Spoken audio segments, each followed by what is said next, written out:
we're live. All right. Welcome to Upturned Table. And apologies for missing last night. I had a really early morning this morning and was getting behind on some holiday duties. So I needed to go to bed early, and before I realized it was too late to start streaming. But we'll pick up from here, and there's still lots of good stuff to take a look at. So tonight, I thought we would take a look at Muspelheim. So I appreciate them doing this. Riotminds gave full cover to the Paul Barner artwork, and just put the title instead of putting the title here and ruining the work. They did this, and so this is the second crowdfunder, or I guess second supporting, including the original. This is the third crowdfunder that they did for a Muspelheim box set that included this as well as another adventure. Oh, and a poster map as well. Let me take a quick look at this. This is these are the Dwarven strongholds, upside down. The Dwarven stronghold maps with a little bit of a legend for each one. These are included in the book, and they put them all together along with some illustrations. Not a two-sided poster like some of them that they had done, and because this is all underground, they didn't give us a huge redo of the continent or anything, but gave you a good idea of some of the cross sections and then keys for the strongholds themselves. And the other thing that they did, which was surprising, the cover art, they had a print made. It's just a cardstock kind of glossy cover. It reproduces, the colors very well. And they even got Paul Barner to sign them up in the upper left-hand corner, but at least the great one touched this at some point with a metallic marker. So this was a nice added piece for that crowdfunder. There's a lot of books. There's a lot of stuff that they did for the English version of this, and it just never quite took off. But they did so much supporting material, and now we know that Free League is going to release the Trudvang setting in English for Dragonbane. So we're spending our holidays going through some of the background for this setting and getting a sense of what we can expect when this comes out. A lot of this may be reprinted by Free League. I'm not sure, because CMON bought the rights to this setting, then they did their board game and all those wonderful miniatures. And then Free League, I don't know if they bought it or are licensing it from CMON and are adapting it for Dragonbane. So we will see what they come up with and how much of this material actually makes its way there. This book, of course, contains a ton of rules and things for playing dwarves, which we won't need to get into because we're not interested in the system, but it's got a lot of great background and a lot of amazing illustration. There's so much good illustration, which I hope finds a good home in the Dragonbane books. So let's take a look at Muspelheim. So I think we'll mostly go through chapter 1. They do go in depth into each of the individual strongholds and kind of nations and clans of the dwarves. It gets very minute. So let me know in the chat if you would like, if that's interesting and you'd like videos that go into that. This is more an overview of Muspelheim in general and dwarven culture in this setting. And if there's anything else in the setting that we haven't touched on yet, like the Dim Walkers, the Vintner Weavers, anything that you'd like to hear some more background about to see how that works and how it might work in the setting.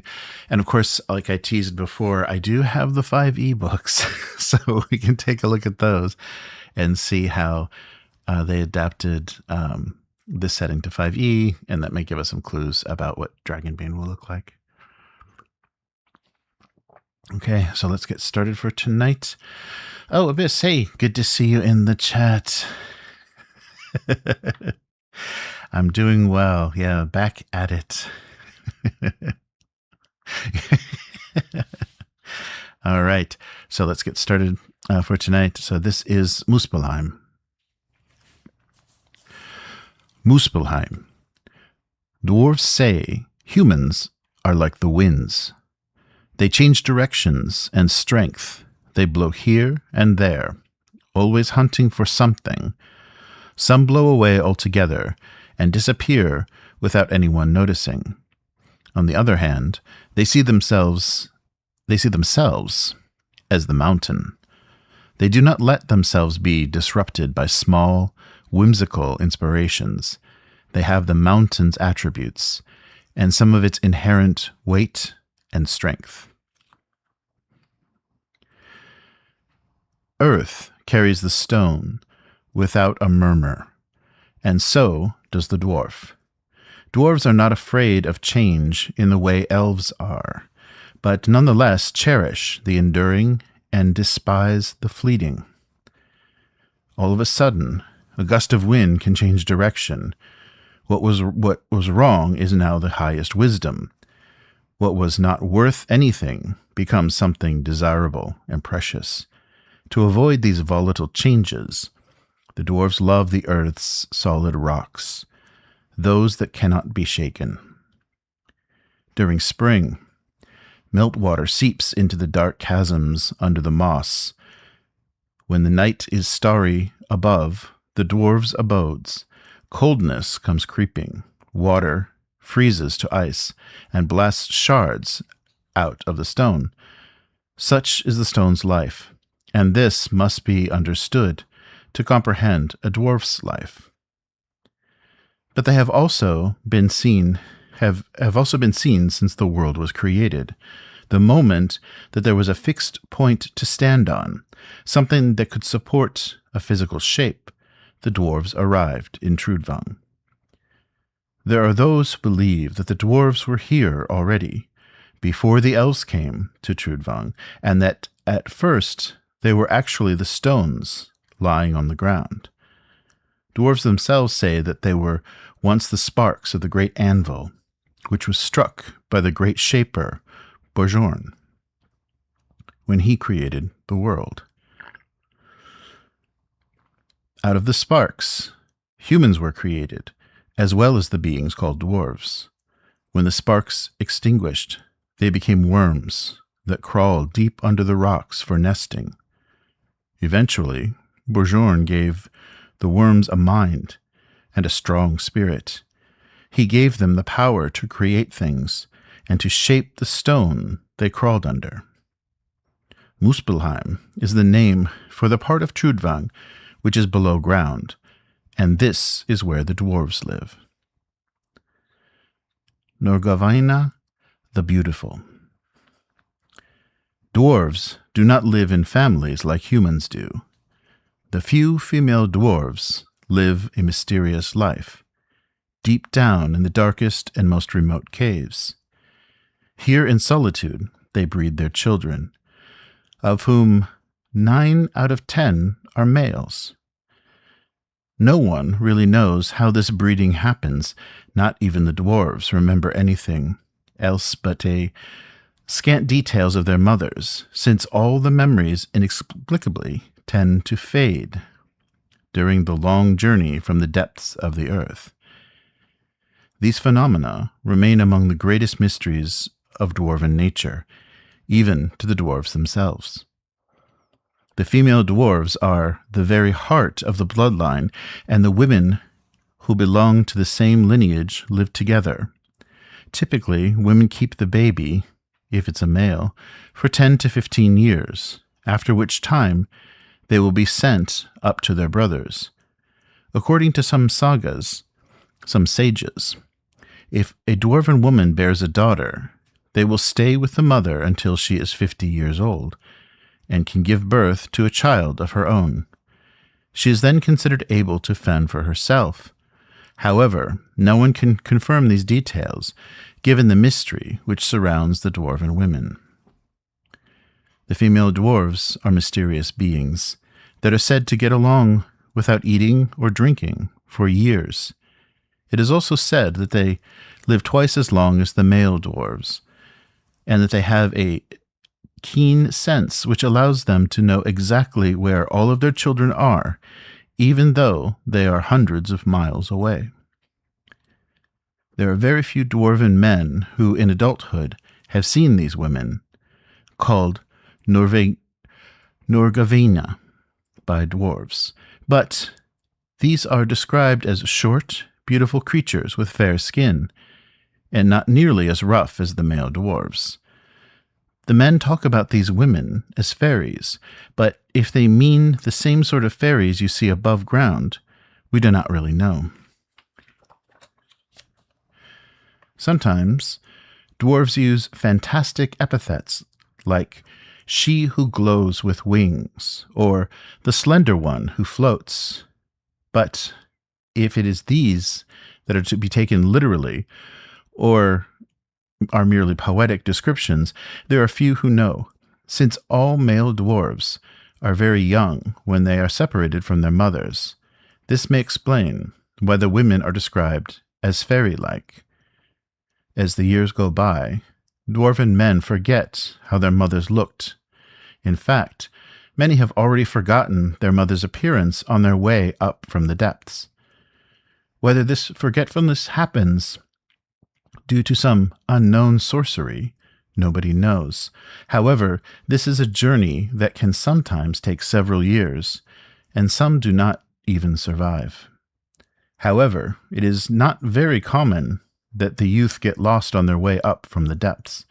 A dwarf can feel the roads and directions to his dwarven brothers, like a sixth sense, which eventually weakens and subsequently disappears.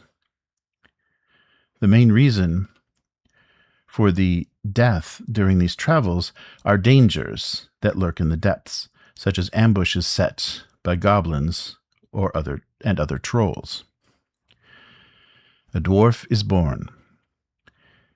In dwarven kingdoms, there are often special birthplaces where young dwarves, recently arrived from the dark depths, seek out for inclusion into the Glorka, or brotherhood. The candidates wait on a ledge, separated from the older dwarves by a chasm, or by closed gates. Representatives from each Glorka throughout the kingdom are there, and when the dwarf reaches the ledge, he calls his name and his mother's name.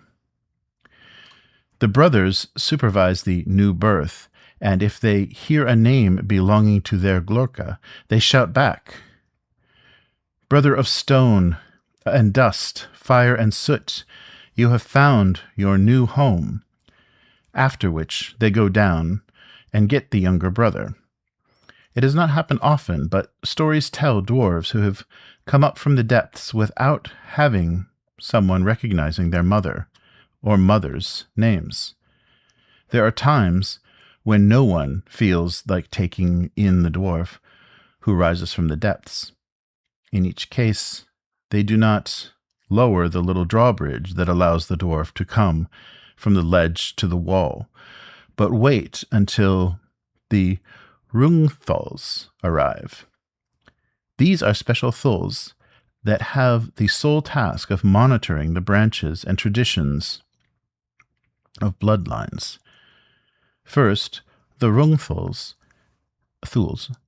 try by all means to find connection between the dwarf and all the existing bloodlines.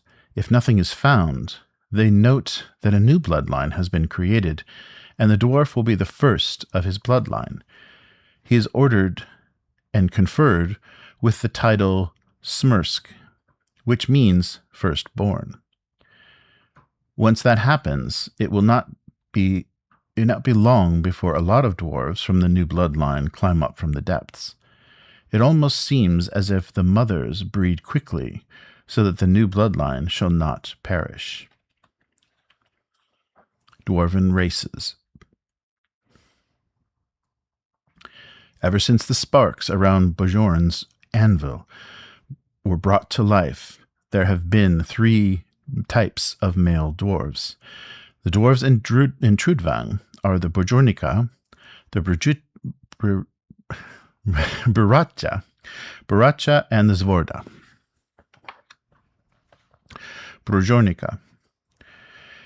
If the fire and the burning lava rivers of the Brajuta dwarves element The rock of the hard and gray mountains is the Borjunica. Borjunica dwarves prefer this environment. Maybe that's why they are named the Gray Ones, or Borjonicazur, which means gray trolls, as the Baracha dwarves like to call them. Borjonica dwarves are chunky, compact, and generally heftier than Brigitta dwarves. The Grey Ones live in and on the mountains. Like the Brigitta dwarves, they are extremely well versed in the art of forging. But many are also stonemasons, mushroom growers, glass blowers, and merchants. It is often that the Borjonica are more versatile than the Brigitta dwarves, and it's probably a truth that most people agree. There is a reason why the name of Borjorn, the creator god, is included in these dwarves' names. Borjonica are powerful dwarves, usually at the peak of dwarven hierarchies, as their long dominion in the great kingdoms of Tvolgoya has demonstrated. All the Thuns of Novskorsh have been Borjonica, and most dwarves do not expect anything different. The Borjonica are also the most curious and adventuring of the dwarven races, always looking for new resources, the next coal or ore mine, the next underground river, or the next marble quarry. They feel an urge of expansion and greatness, which has led many of them to find new fortified holdings in the underground world throughout the long history of Trudvang's dwarves. This is how the dwarven culture has spread, from their roots in Tvolgoya to the furthest western, southern, and eastern corners of Muspelheim. The Borjonica are also the dwarves who have the most dealings with life above ground. It is unusual to encounter any major dwarf community outside the mountain's burning bosom, but in those cases where they actually exist, they belong almost exclusively to the Borjonica dwarves.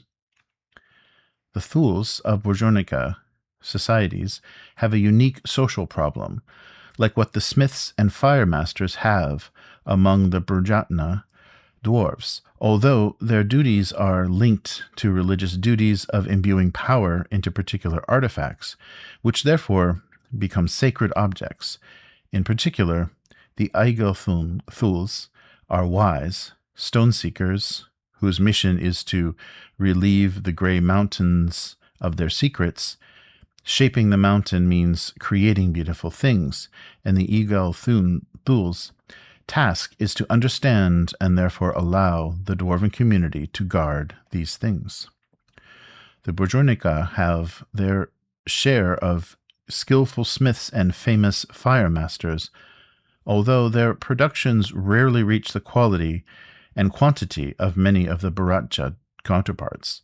On the other hand, the Borjonica are the best miners, stonemasons, and builders of Trudvang, especially when speaking of underground rock-cut architecture. They live happily in their underground cities they have built up over thousands and thousands of years. The houses they live in are small cabins that are either cut from the rock or built with huge cave rooms. The Borjonica are also famous for their majestic halls, decorated with forests of incredibly tall columns and whole rune-covered ceilings, which may stand several tens of meters above the floor, as well as for their never-ending low tunnels, which expand deep inside the mountain's womb, looking for precious metals and gems. Baracha. Baracha dwarves live deep in the mountain's womb. They hide their forges and workshops at the scorching lava rivers or at the end of the endless caves, full of cracks and paths and treacherous bridges. They live a quiet life and rarely dream of venturing up to the surface.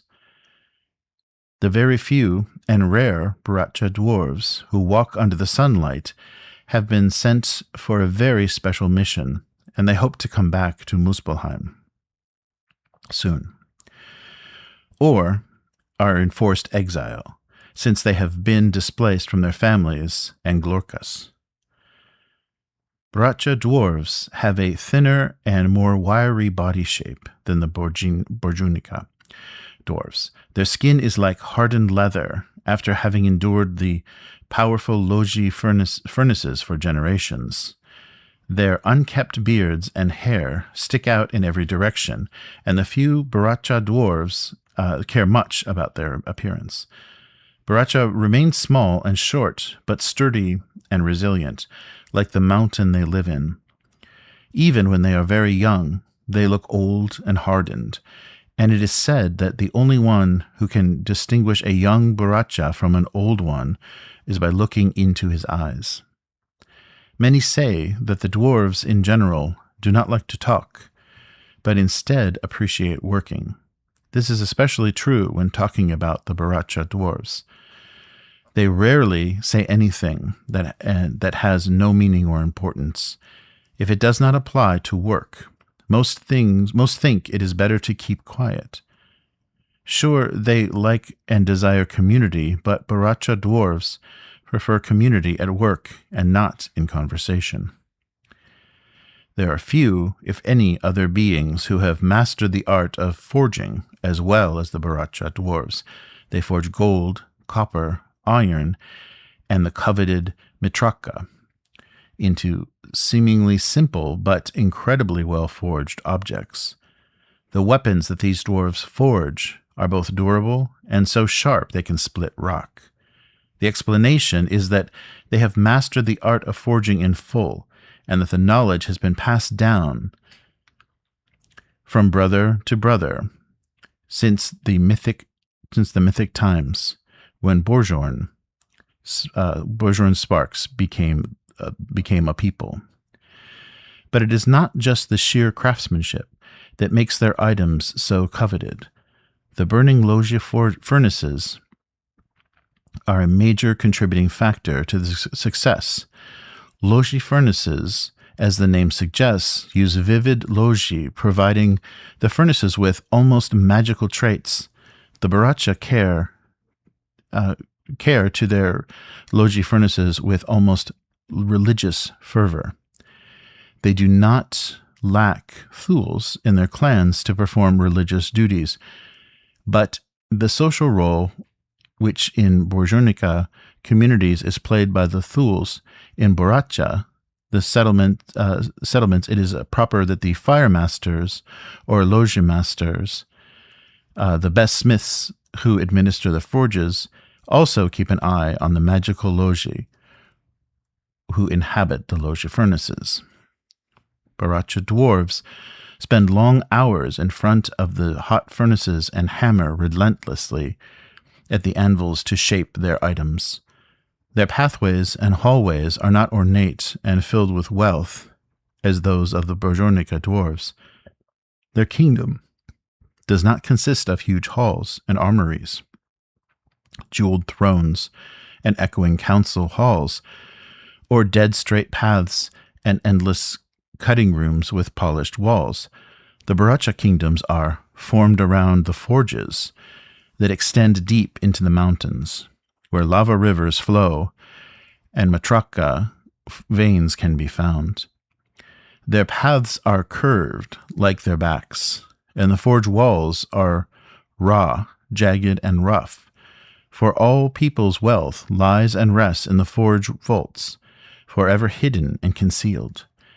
These dwarves guard their treasure with the same zeal and raw power as the dragons. In almost all dwarven kingdoms, except Muspelheim, the Baracha are relatively rare, while the more numerous Borjunica usually rule the countries. However, a fire of ambition burns in every Baracha heart. Usually this is exploited by looking for perfection in the crafting and smithing, considering the primacy in these arts to be superior to all kinds of political power. However, sometimes the seed of ambition has sparked conflicts with the Bajornica dwarves, and in the sole case of the Muspelheim, has even provided imperial dreams, something which seems impossible for most Baracha. Zvorda. It does not happen often, but sometimes dwarves that are significantly larger than others come from the dark depths. They are usually called Zvorda, and due to their somehow troll-like appearance, many believe that they are actually trolls and not dwarves, something that, in Zvorda themselves, they face with silence and dark eyes. The Zvorda are few in number, and they live in small brotherhoods if they are not part of the larger Bajornica or Baracha Glorkas. They are always respected for their size and strength, which has allowed many of them to be very successful in careers as warriors, tunnel diggers, stonemasons, and coal shovelers. The Zvorda have been around for ages, but it is not until the Iron Dragon Age that they became so numerous to form their own Zvorda-only brotherhoods. At first, they lived solitary lives, and therefore it is said that they naturally have a greater desire than other dwarves to live by themselves. Zvorda dwarves usually live in the same environments as Bajornica dwarves, even though a few Zvorda live also with the Baracha. But they usually do not have the same desires as a Bajornica or Baracha, or for that matter, to stay at their furnaces or block houses. Instead, they live a wandering life in the pathways and sleep wherever they find themselves. The reason for this restlessness no one really knows, but one explanation might be that they did not originally have any brother and always lived alone. The malicious ones blame this habit to the troll blood which may run in the Zvorda's veins, but this is yet to be proven true. The Zvorda brotherhoods seldom have more than 20 individuals, as opposed to Baracha or Bajornica Glorkas, whose numbers are usually counted in the hundreds and sometimes thousands of dwarves. The Three Pillars.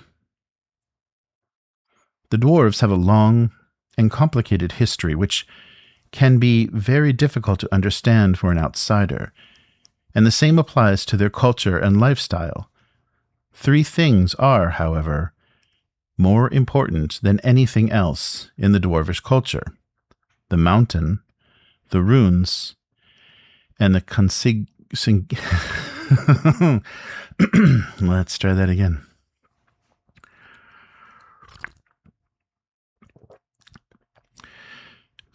And consanguinity. The mountain, the runes, and consanguinity. The mountain. One of the most important concepts in dwarven culture is the mountain, a word which is used to describe the most sacred entity in the lives of dwarf and dwarven kingdoms.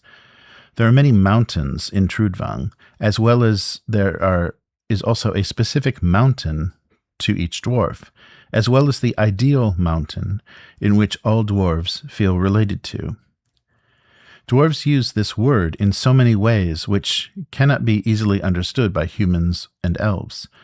When they speak of the mountain, the dwarves may refer to a specific mountain or to a single mountain range, to the wider spirit of the whole underworld of Muspelheim, spanning throughout Trudvang, or to the abstract, idealized religious concept of the mountain, or maybe even to all of these concepts at the same time.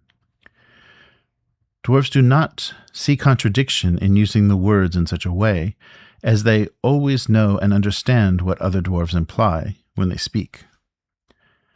The dwarves believe that the mountain and its contents have their own destiny.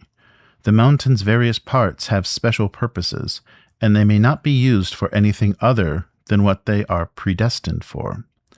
The dwarves call this purpose, or destiny, the Krujati, which means what the soul was formed for. Dwarves believe it is their duty to form the mountain or the ore to match their destiny, and to fulfill the purposes they are made for by the great god Borjorn. To process a boulder or to use the recovered metal for something other than its destined purpose is a great sin and a crime punishable by death. Usually the whole vein of ore or area with a certain type of stone in the same location or in a specific mountain has the same objective.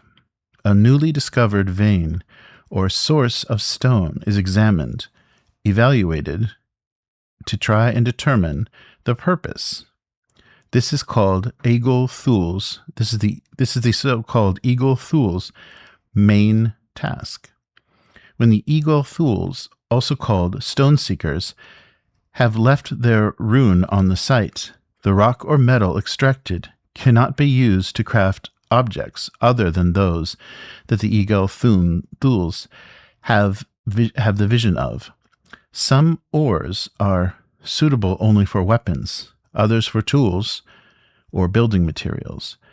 Stones and boulders may be intended to be part of a defensive structure, used as millstones, or something as simple as being carved to become steps. Some stones, boulders, or ore remain indeterminable. The stone seekers simply cannot see its purpose, or it is so vague and mysterious that they do not dare to determine its future. Boulders or ore, which have an undetermined fate, are not moved. They leave them to be. They go around them and let them become part of the landscape. Dwarves tolerate and respect them, but harbor a constant worry for the stone's destiny, and dare not do anything with them, because they do not know what force may be set in motion. One legend says that the pure Mitraka, which eventually became the great throne of the Trovolgoya, and which was crowned with a famous gemstone for many thousands of years, was just such a discovery, until one day one of the Eagle Thul's saw its fate. Mining sites where many generations of dwarves from the same bloodline have loosened, purified, and freed the mountain spirit have a special significance for specific bloodlines and are kept as sacred places for dwarves in the same bloodline. The mountain is the source of the dwarves' enormous wealth. The most used metals, such as iron and copper, almost always occur as ores. Rarer and more valuable metals, such as gold, are frequently found in a pure state in particular veins in the mountain. The rare Mitraka is considered by the dwarves to be the mountain's purest form. It is found only in very special places where one normally also finds gemstones. Futhark. It is said that Dwarvish is the only language that has never been changed, and that the words and characters used now are the same as they have always been, used since the time when Trudvang was young. It's a complicated and difficult language to understand, and not even all dwarves master it to the fullest. Perhaps that is also why the Futhark, as their language is called, is such an important part of the dwarves' culture and traditions. The dwarven word, Futhark, means character, and knowing the carved rune is more important than speaking the language. The most powerful of all the runes are those of magic, whether divine or vintner-natured, which can be forged into objects. As for the elves, the dwarves' gods ceased long ago to answer them. Therefore, the magical runes have come to be an important force in Dwarven culture, possibly as a way to balance the lack of care from Dwarven gods. The big difference is that elves often master the Vintner weaving arts, while dwarves only carve certain divine-imbued runes on objects, whose power may eventually become permanent. This is an art that only the dwarves have mastered. Consanguinity, Glorka, and names.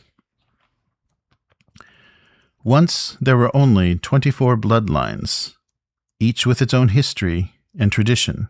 Today, only 16 of those original bloodlines are left, but 100 or more newer bloodlines have taken shape since the Iron Dragon Age.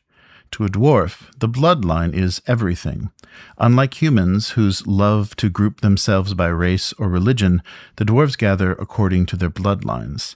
It is therefore not unusual that a whole city belongs to a single bloodline, and that those who have lived there belong to the same lineage, although there may also be smaller bloodlines, too new or too old, which are composed only of a few individuals. Under the bloodline, all the family's men organize into so-called Glorka. It is a group of dwarves from the same bloodline, even if it is not always from the same mother. It is difficult to render the Glorka system in human parameters, and every human word is just an approximation of what the dwarves imply. The words clan and brotherhood are often used as synonyms for Glorka, although some people use the word family, especially for smaller Glorkas, which are made of 10 or less members. In theory, each Glorka corresponds to a single bloodline. However, Dwarven history has spanned through the millennia, spreading colonies and settlements throughout the whole underground world of Muspelheim. Never-ending series of wars, intrigues, conflicts, and mass migrations have made the Glorka custom evolving into complicated situations. That means that in some far and isolated stronghold, it may even be possible for one Glorka to include more than one bloodline, for that a single large bloodline shared by many Glorka. Maybe in different cities. Possibly. Sorry, just a moment.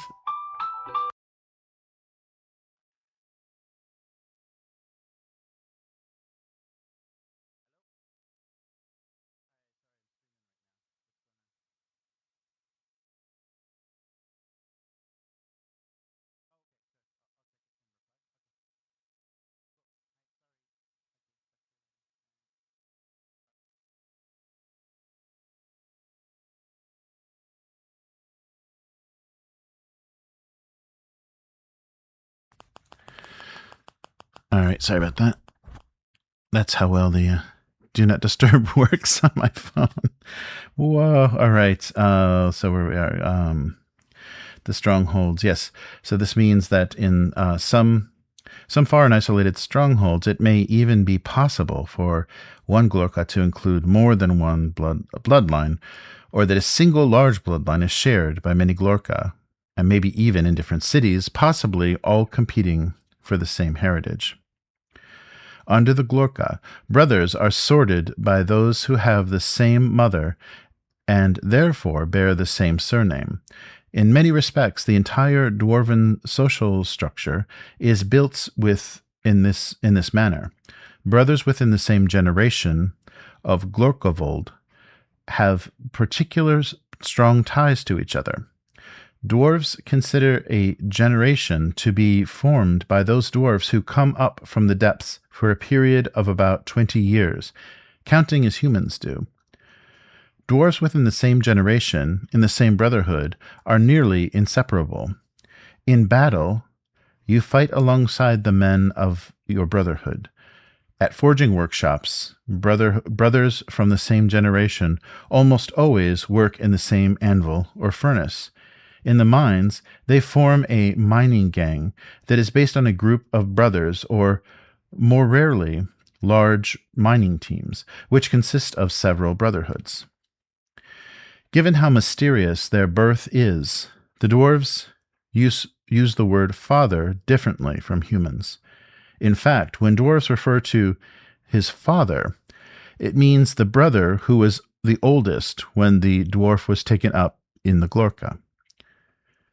Becoming an outcast from his bloodline often means the end of a dwarf. There is rarely any hope that another bloodline will have mercy on this dwarf, and the fate of each member of the Brotherhood is tied to the actions of each individual member. A dwarf who dishonors his bloodline often may bring all his brothers down with him. The exclusion of a dwarf usually applies also to all his brothers. The bloodline and Glorka system is also reflected in the dwarven naming customs. When they use the words blood of, they refer to their own bloodline. Each bloodline is usually named after the first Norgavain's mother, who bred the first dwarf that the bloodline of that bloodline, or alternatively, with the name of the most important dwarf hero in that line, usually belonging to its first century of existence. When dwarves want to be more specific about their identity, they also use the surname, which is almost always the name of their mother, although in some dwarven strongholds, it is not unheard of to use names of ancient male heroes belonging to the same connected mother lines. Nobody really knows how long Norgavaina mothers live, or if Norgavaina daughters take old mothers' names when they start breeding. Some surnames continue for centuries. Others disappear in a couple of generations. With new ones, when new ones often appear, the only Rungthuls can make sense of this complicated situation. To give an example of dwarven names, one can say the Bordolga Druvik, blood of Bodnjev, means Bludugga's son of the Norvaganya, called Druvik, of the ancient blood, and Glorka of Bodnjev. When speaking with his own brothers, he may add reference to his Glorkovold or generation, although calculated in comparison to significant events for his community. For example, Bordolga of the 20th Glorkovold after the invasion of Borzjev, to refer to that he belongs to the 20th generation born after the nefarious Yarnvarm made its lair in Glitzmulkulji. Glitzmulkulji. All right.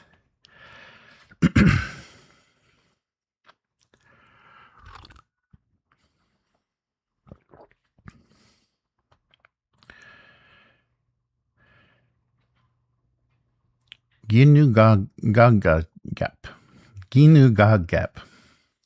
One day, during the Age of Dreams, the dwarves lived deep in the mountain. They broke through the upper part of a granite wall and witnessed their own doom. It was an infinite light, stronger than anything ever seen in the underworld, and the dwarves shook with fear. They hurried to block the hole, which they first thought was a Loshaworm's burning mouth. Mighty runes were carved into the mountain inside, and all access to the hole in the mountain was banned. Aeons passed, but the dwarves' stories regarding the burning mouth attracted dwarven heroes from all around the underworld. They were warned of the mother of all dragons, which was Yuk's creator, and that serpentine god's darkest side. Despite this, a large crowd of dwarven warriors decided to kill the huge beast. They wanted to receive glory, or at least look this powerful, mysterious god in the eyes before they died. When the dwarves, for the second time, after so many aeons, opened the large hole that would lead them to Yuk's mother, They were not met by a burning mouth and devouring flames. Instead, there was only darkness. An empty, black mouth. At first, they believed that the mythic dragon beast was dead. They all cried out in joy, but this feeling soon turned into hopelessness and fear, greater than they ever experienced in the past, since they realized that such a darkness appearing from above had no limits. Even it seemed to be interrupted by those small lights which they later learned to call stars. They understood that they reached the end, the infinite darkness that would devour the world, a chaos that would slowly but inevitably swallow the hard mountain. Ever since the dwarves were created, tales have been told about the Ginnungagap, the dark mouth, a black hole that would arrive after the world had burned up. Stonefylgis. To prevent the chaos of emptiness, the dwarves placed Stonefylgis, a kind of guardian spirit inhabiting stones, which would protect the dwarf kingdoms from being completely swallowed by the mighty Ginnungagap. They often have humanoid shape, but sometimes they resemble objects. Most of them are large, and some of them are even enormous, but all of them are made of stone, with a golden heart, according to some legends. The difference between the Stonefylgis and Stonehinge is nowadays unclear to many human scholars, although the dwarves clearly use the first word mostly to describe the mindless guardians that have been protecting their strongholds since time immemorial. In the ancient days, Stonefylgis were built on site or shipped from the dwarves' own stone workshops far down the mountain, and were placed in the strategic locations. When the dreaded realm of Ginnungagap was discovered, so many ages ago, brave dwarves also transported Stonefylgis on the mountain's surface, directly under the blinding effects of the sunlight, to prevent threats of coming from the outside into the dwarven world of Muspelheim. Some Stonefylgis are just enchanted rocks with no consciousness, while others were completely alive, and there are those who are frequently called Stonefylgis. However, a vast majority of Stonefylgis remain stagnant altars, filled with inscriptions and runic characters, or simply magnificent images of great heroes of the dwarves. It is believed that these images of ancient heroes would scare away the chaos, the dreaded mouth of darkness, and the emptiness of the Ginnungagap would be reduced if the dwarves just managed to raise the Stonefylgis in time. This is the reason why those who live underground had an impact on the landscape above ground. Even today, one can encounter those Stonefylgis in various places while traveling around Trudvang. Most of them are weathered and broken, but all of them seem to display an obviously dwarven design. Originally, the first Stonefylgis were crafted for a simple purpose, supporting the roof of the halls excavated in the underground.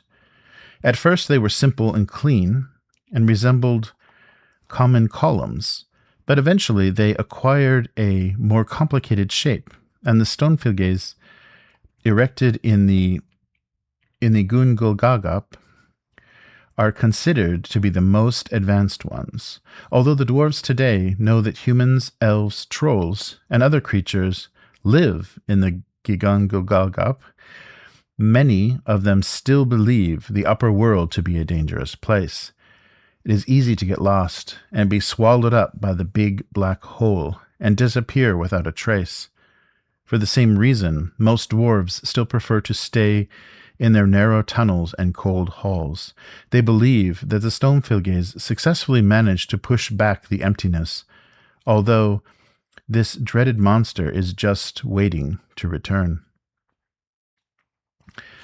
Eyes, darkness, and light. There is a reason why the dwarves fear the open sky, and it is not just about the lack of boundaries in the never-changing open space. Boundaries. The lack of boundaries in the ever-changing open space. Transitory blindness is the doom which falls upon every Muspelheim-born dwarf whose eyes are touched by the sunlight for the first time. Dwarves are, in fact, naturally born with a sight which is roughly like what the goblins have, a pure, dark sight which allows them to see even in the deepest darkness without any light. However, very few dwarves spend their time in the complete darkness, since their kind of dark sight does not allow a pure appreciation of all colors, a factor which is fundamental for a race so interested in crafting perfect objects. Since dwarves need to distinguish all variety of colors and hues to reach the perfection of their arts, no dwarven kingdom can totally be engulfed in pure darkness. This is the reason why dwarves always try to find artificial ways of lighting the tunnels and halls of Muspelheim. Torches and lamps are quite diffused, and the dwarves are known to burn mineral oils and hard coal from the underworld, as well as imported woods and charcoal from the surface of Trudvang. However, burning combustibles just for light is not something which dwarves are used to, especially since the same precious materials are required to feed their furnaces. Thankfully, Muspelheim has its share of natural lighting resources. The sacred magma is the blood of the mountain, and a few sacred places are enlightened by this material since they are built in volcanic places. However, there are more common natural ways of illuminating and emanating light. There are many varieties and species of phosphorescent fungi and molds growing in the numerous caves of Muspelheim, as well as the luminescent white algae, which make some underground pools and lakes shine. There is also various mystic varieties of crystals, which have the power of mysteriously emanating light. The most powerful ones, or the Glitzjalja, are found in huge numbers in the kingdom of Glitzmulja, the Glitham for humans, from where they also are traded to all other dwarves all around the vast underground world beneath the surface of Trudvang. Finally, many dwarven halls are decorated with special architectural pieces or singular objects which are blessed with Thul's runes, allowing them to emanate a constant light. All these light sources allow decent light for dwarven standards, but nothing can be compared to the dreaded sun which the dwarves try to avoid.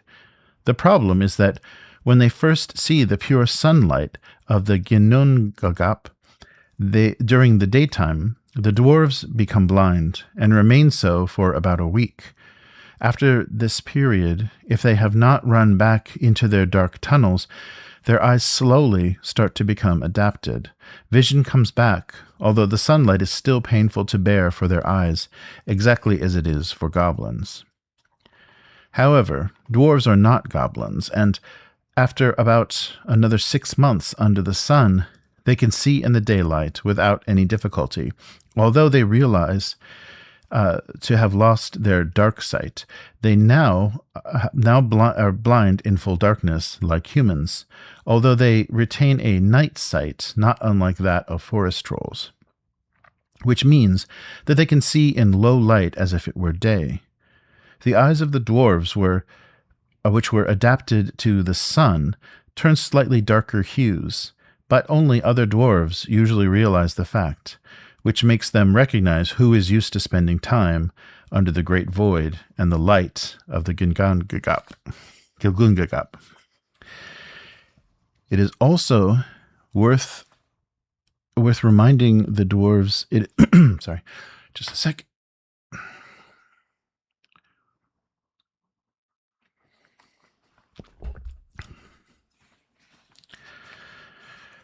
Let me give this a shot here.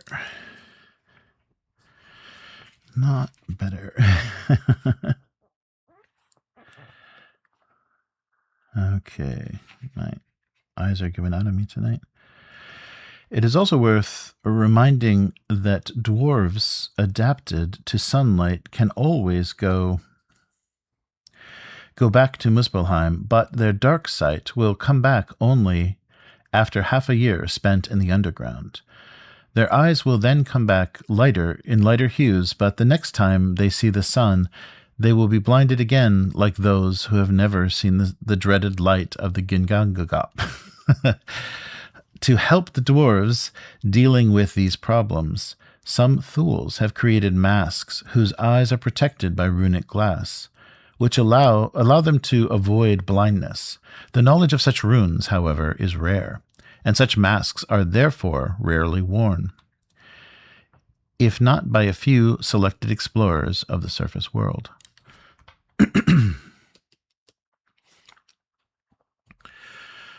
Just a sec.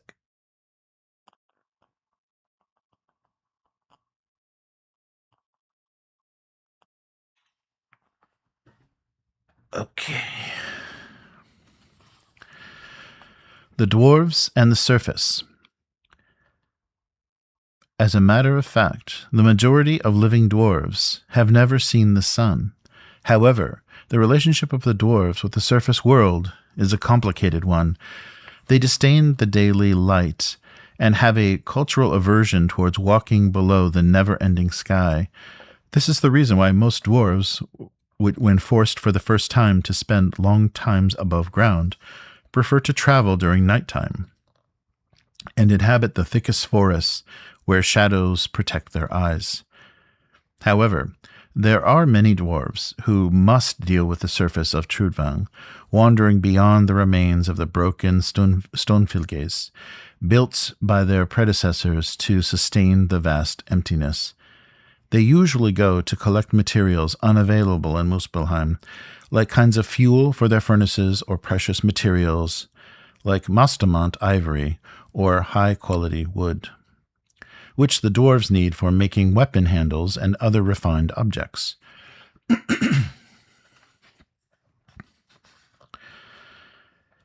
The dwarves tend to disdain the humans' craftsmanship, but many trade links have been established during the centuries, as the dwarves have understood how they can obtain the materials they need. A very small percentage of dwarves wander the surface, but those who do it usually tend to pass from pure disdain towards the dreaded Gugungagap to slow appreciation of the sunlight and how colors are more vivid above ground. However, blood is thicker than water, and sooner or later, many of the dwarves will feel the call of Muspelheim in their hearts and will come back to their underground kingdoms, even if only for short time periods, just to return later on their own business above ground. Dwarves have been discovering the surface again and again, so many since the mythic age of dreams, so long ago. Whole dwarven realms and communities have appeared and disappeared through the millennia, and each time the first contact with the human world is like a traumatic breakthrough for them. Even so, they have left their mark on the histories of men. So many ancient castles and fortifications inhabited by humans in Midland bear the clear mark of dwarven craftsmanship, as those expert builders from Muspelheim were hired by the great kings in the old times. A countless number of wars have been also fought against humans and elves, as well as allied with them with the desperate pacts, often against trolls, giants, dragons, and other darker forces. More than a few dwarven Thuns have attempted to invade human holdings, And so often have they been defending against human raids.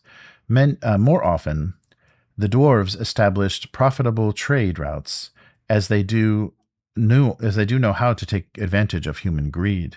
However, even considering the millennia-long history of their relationships, dwarven communities and culture is still focused on Muspelheim, and the surface remains an unknown world for most dwarves.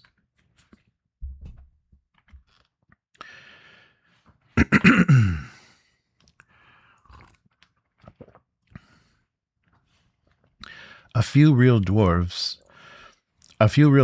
surface settlements today exist, usually located nearby precious resources, well hidden in the remote corners of the darkest forests. These villages tend to be small, fortified, and far from human settlements, enough to avoid potential raiders, but sometimes also near enough to send a few trackers to get what they need and sell their goods. Some dwarves even manage to become wandering merchants or craftsmen, visiting the largest cities in Midland, Westmark, and Stormlands.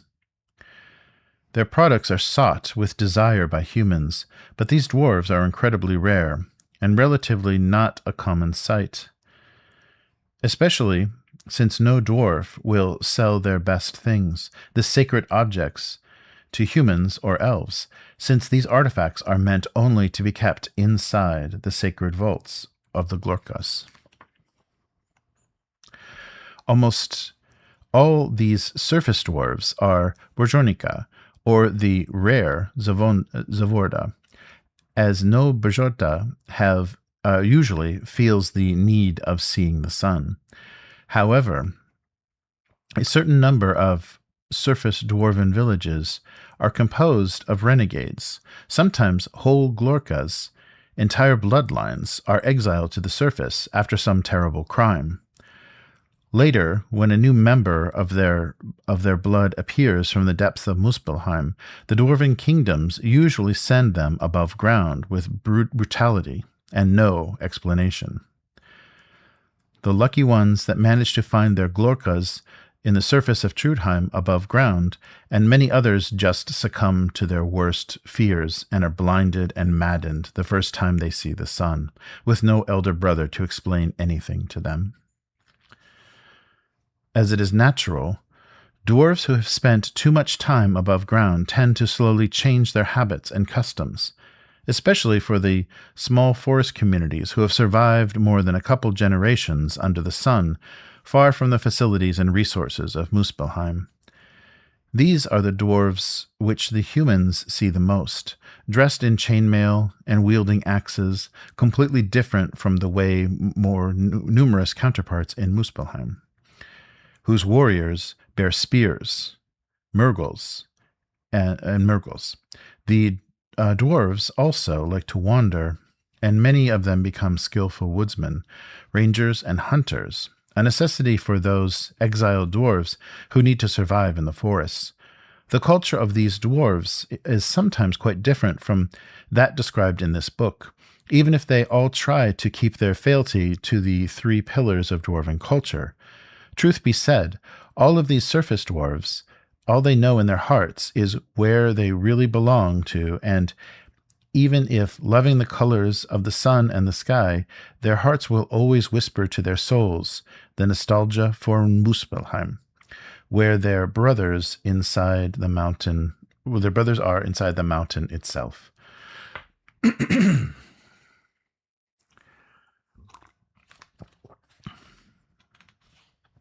Dwarves' greed.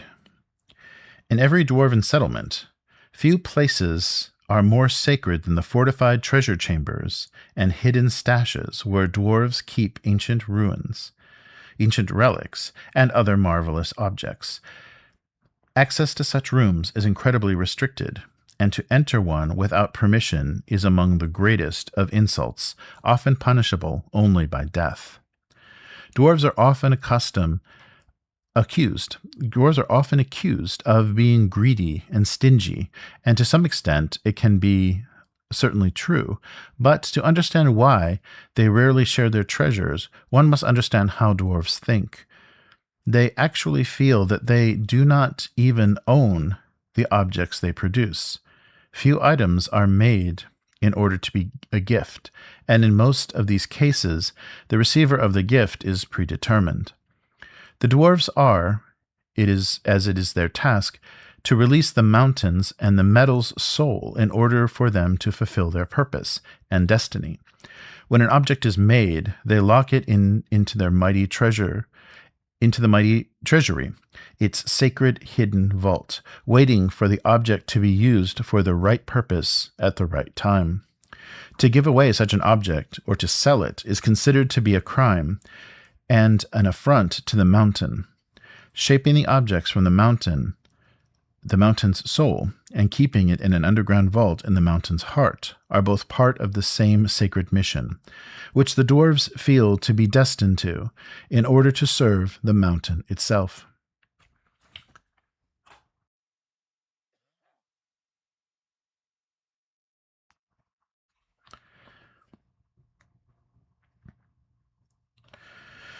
The humans never really understood this. They think that things can be bought by anyone with enough money. They accuse the dwarves of sitting on their wealth without sharing. People think the dwarves who have received such a gift, the ability to make such beautiful things, should share. The dwarves say that humans do not understand that they are greedy themselves and that they want to own things just to show their power. They say that for humans, the driving force to have more, for elves to have all of nature, and for the dwarves to keep things. Most humans measure their wealth in the amount of money, land, slaves, and workers they have. Elves appreciate natural beauty and splendor, but not necessarily longing for many objects, although they must always be beautiful and coming from nature. On the other hand, dwarves' driving force is to keep what they have created, found, or appropriated. To lose something is considered to be a pain significantly greater than the happiness of getting something new. The longer an object has been in someone's possession, the greater the gift is considered. Society, thuns, brothers, and slaves. The dwarven equivalent of king is thun, sometimes called also thun, using the archaic term. The thuns rule the dwarven kingdoms with an iron fist, but also bound to respect ancient tradition and the will of the mountain, usually interpreted by the Eagle Thuls and or Stone Seekers, although some thuns are reputed to have direct visions from the mountain itself. Thuns usually last for life, and since everything in dwarven society is linked with the lives of the Glorka, the title of thun is directly passed from the eldest brother to the following eldest brother of the same bloodline. Rulership is therefore kept in the same clan for centuries, although it is not unheard of that the disasters and civil wars may take one of the Glorkas to lose their thundom in favor of another. Dwarves know how to bear grudges for generations, and therefore these kinds of events are bound to lead to disaster for the whole kingdoms in the long run. The most powerful among the thuns claim the title of Storthun, or Great Thun, as the humans would say, a title which was originally used only to refer to the great king of Tovolgoya. Sitting on the ancient throne in the chambers of Norg in Novskorsk, the mightiest dwarven ruler. To a certain level, all dwarves still use the term mainly to refer to the ruler of Trilham, or Tovolgoya, which in theory should be the high king of all existing dwarves, if not at the least the moral authority. However, the passing millennia, many independent kingdoms like Glitzmukulgi or Brokmuskgrim have spread all around Muspelheim, And when the powers reached their highest peak, dominating vast areas of the underground world, their rulers started to call themselves Storthuns, or Great Thuns, in open defiance to the great king of Novskorsk. Furthermore, with time, old bloodlines extinguish and new ones are raised, and this meant that also such an important title has fluctuated in importance as much as those who used to bear it. The Thuns rule most of the dwarves' holdings, but dwarven history spread throughout the millennia and Muspelheim is vast, which means that other titles and government systems have been used by the dwarves. The Baratja, for example, value craftsmanship above all other things. This is the reason why their Thuns are often also called Loge Masters, Furnace Keepers, Smithy Kings, Mitraka Thuns, or Master Smelters. As it is called, the High King of Muspelnist, the only great kingdom inhabited by the Baratja dwarves, the Fire Master, or the leader of the Loja Furnace, is also a respected title, especially among small Baratja holdings inhabited by smiths. There are also some rare settlements inhabited by either Borjonika or Baratja, which are governed by small councils of elder craftsmen, like the Circle of the Master Craftsmen of Olga Sivjev in Gronkovorda. Whatever the rulership system is, all dwarves reason in terms of bloodlines and glorkas, which means that it usually is the whole clan who assumes or loses the power, as the dwarves cannot imagine their history outside of their brotherhoods. This also means that in kingdoms inhabited by multiple clans, all these glorkas are also ranked in hierarchies of clans, and often all compete for power if the Thuns' leadership and rulership is weak. Inside each glorka, there are usually a strict and strong hierarchy where the older brothers rule over the younger ones. It is a complex structure which is dependent on age, but also so on the professional roles and social functions. A Thule may, for example, have a lot of power even though he is relatively young, especially if it turns out that he is the only Thule in his glorka, or his runes are more important for the brothers than the ones of the other Thules.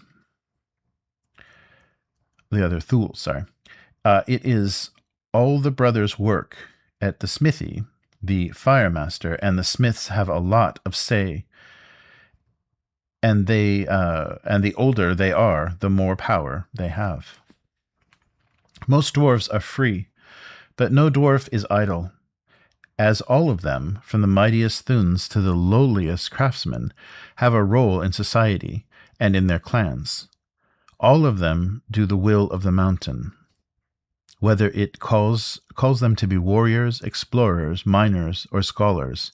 This is also reflected in the Glorka system, where usually whole clans are dedicated just to one job. Although this has become rarer in large Glorkas ruling over smaller settlements, where more roles are needed to be fulfilled by the smaller number of dwarves.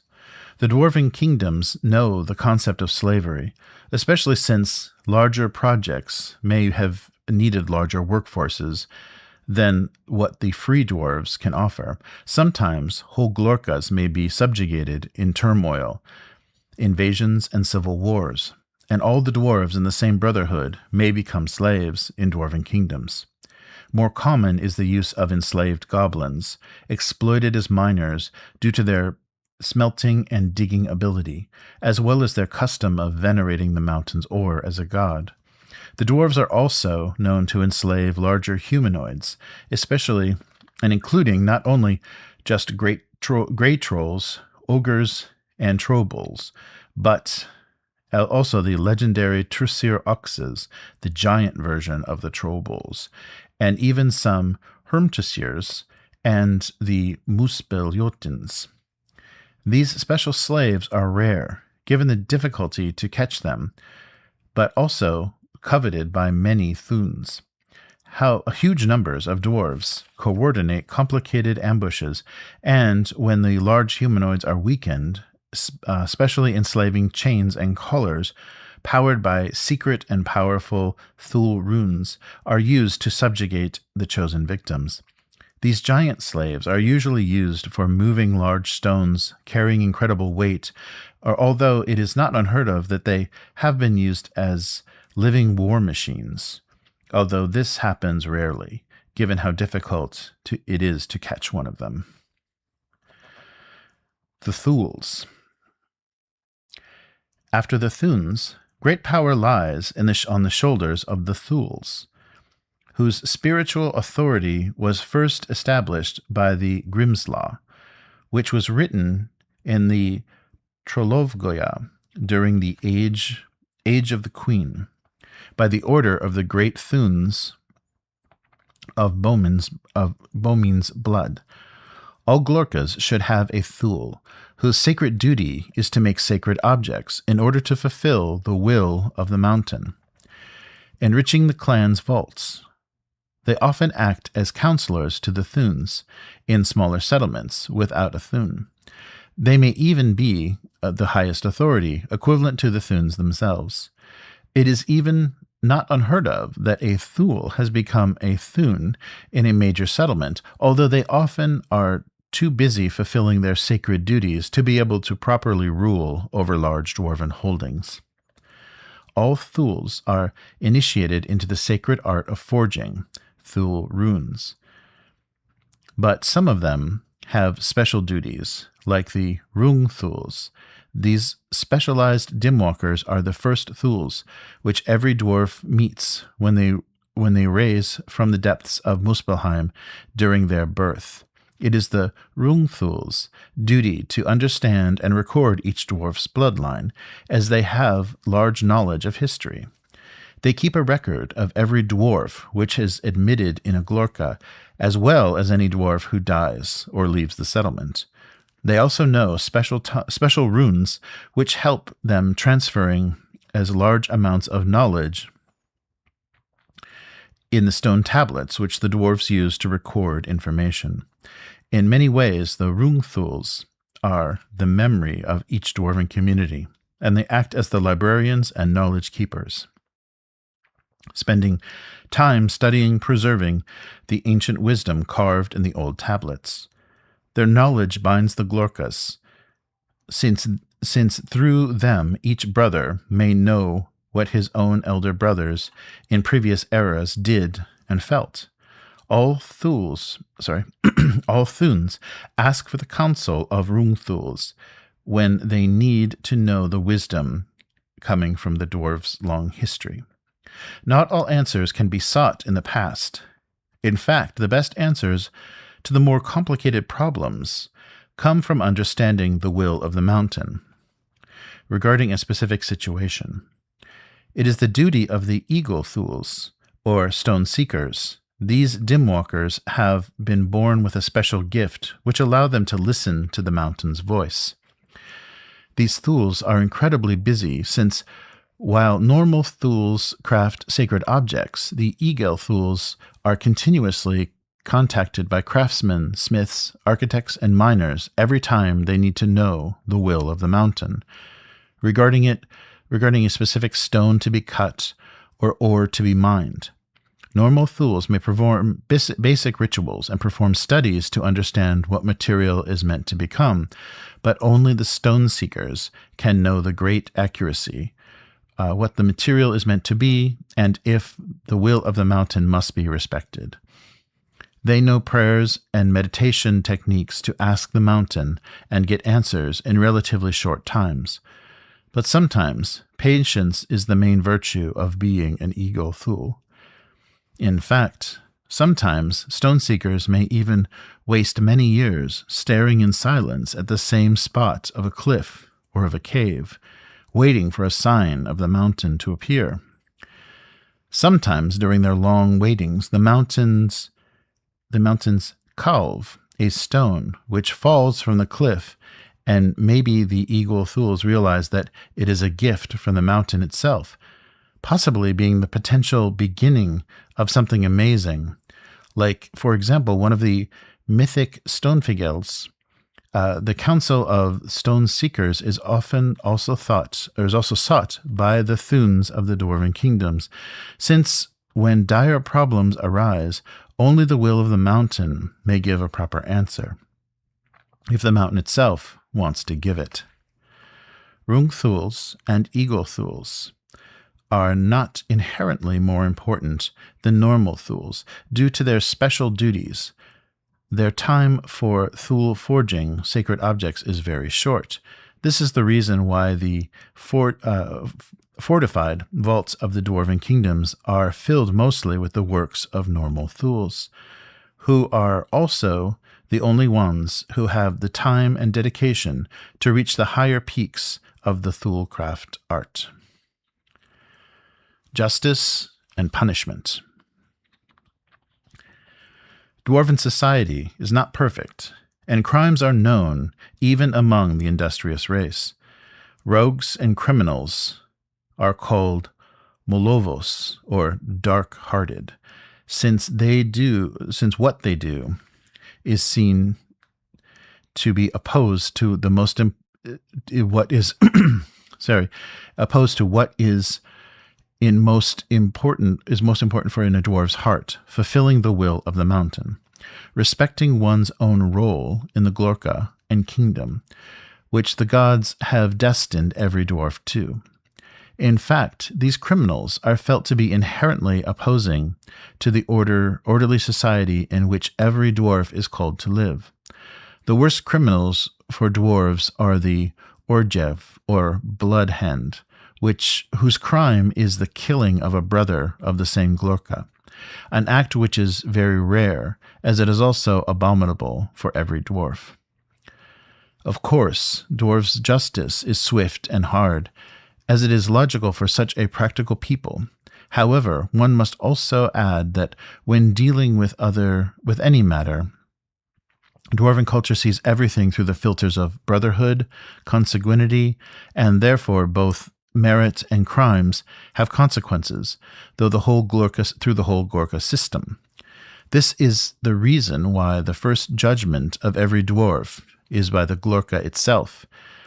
If a criminal is found inside one clan, it is the duty of the eldest brother in the Glorka of the Glorka, the so-called father or clan leader, to deal with it. He must judge the criminal if he has legal power, or he must at least denounce him in the kingdom's authority, and if the need arises, expel the dwarf from the brotherhood, so that the whole Glorka is not contaminated by the crime. It is usually a duty of the Thun, or of the equivalent authority, to judge about the most heinous crimes. It is also worth reminding that dwarven kingdoms have been plagued by turmoils and civil wars. Therefore, sometimes what is done for justice may just be the way for the Thun to punish an opposing faction.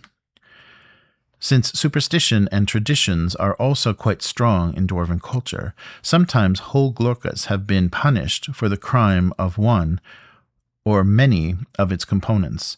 Sometimes justice is done through the custom of exiling the criminals, as it happens for the Glorka of Sirgin Greathold in the Grungvorda, exiled to the surface of Trudvang. Other times, the execution of all the involved dwarves is called, especially when the act has terrible consequences for the whole dwarven kingdom. An example is the story of the blood of Trodnik,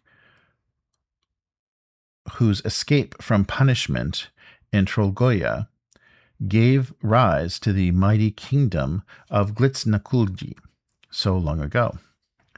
Throughout the history of the dwarven kingdoms, justice has been done using every kind of punishment, from simple fines and exiles to enslavement, mutilation, and even execution. However, the most famous punishment type is to label a criminal a slayer. a custom which originated in the great kingdom of Tulgoya. The slayers are murderers sentenced to live with others of their kind for 50 years, separated from their glorkas, exiled in special prison cities. When these years have passed, they are considered to have finished their penalty and have the right to return to their kin.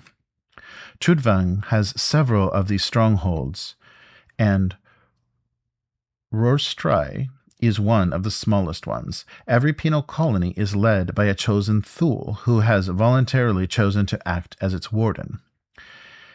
In every fortified prison city, slayers are a motley group of murderers, thieves, and honest warriors who made the mistake of committing a crime. When they are sentenced, they are also forced to be subjects of an ancient and mysterious dwarven ritual. As a result, a rune is burned into their forehead to tell the others of their crime. If they are seen outside their allotted area, anyone can kill them without risking punishment, but the chances of this are not very big, since the condemned dwarves rarely try to escape, since everybody knows about the runes and may have been designed with a special deadly effect. Old dwarven sagas explain as the runes are imbued with a power that causes the condemned dwarf to die a horrible death if he should stay too long outside the stronghold where he is serving his sentence. However, this power does not activate when the rune is burned into the forehead of the punished, as he needs some time to get to the chosen stronghold. Depending on the distance to the stronghold, the dwarf will be allotted a few days before the rune starts working. If he cannot make it before this time is out, he will soon die a horrible, agonizing death when the rune starts to work. Dwarves who have been rune-branded usually are in a rush to get to the stronghold which is to become their prison.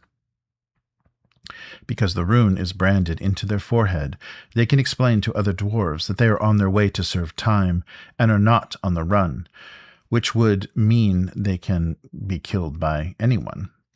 The reality is that not all of these runes are deadly, but no prisoner knows it for sure until he is outside the prison. The Trovgoya Thuls, whose inscribes them arbitrarily, decides whom to curse with the deadly rune and whom to mark with a normal one, which in any case still allows other dwarves to kill the fugitives. This means that the fear of having gotten the deadly rune keeps the slayers inside the prison more than the deadly magic itself. In any case, after 50 years, the magic rune, either deadly or normal, mysteriously disappears from the slayer's forehead, and they can return to a normal life. Combat and defense. Offense has never been the dwarves' forte in battle. They have always been better on the defensive, and maybe this has affected their ways of warfare more than anything else. There are thousands of different variations of defensive formations, and only a few focused on attacking. During battles in which dwarves are losing, they would rather retreat and dig themselves deeper, or search for a better place to defend, than attack. Unlike rampaging berserkers of the Stormlands, there is a general perception among the dwarves that it is better to die when defending something than to attack blindly just to kill some enemies. When most people think about a fortification, they often mean a grand castle with high towers and moats, or impregnable defenses which are set high up in mountainous, sharpened stakes and thick doors.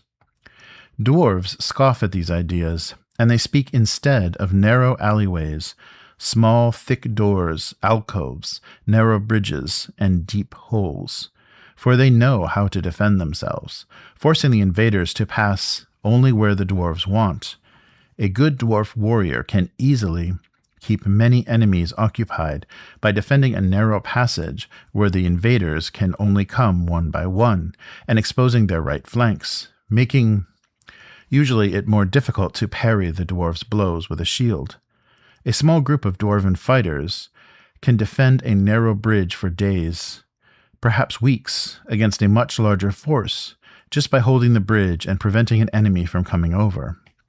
A Zvorda, wearing a complete suit of Mitraka armor and a sword of the same material, is said to be impossible to defeat using normal weapons.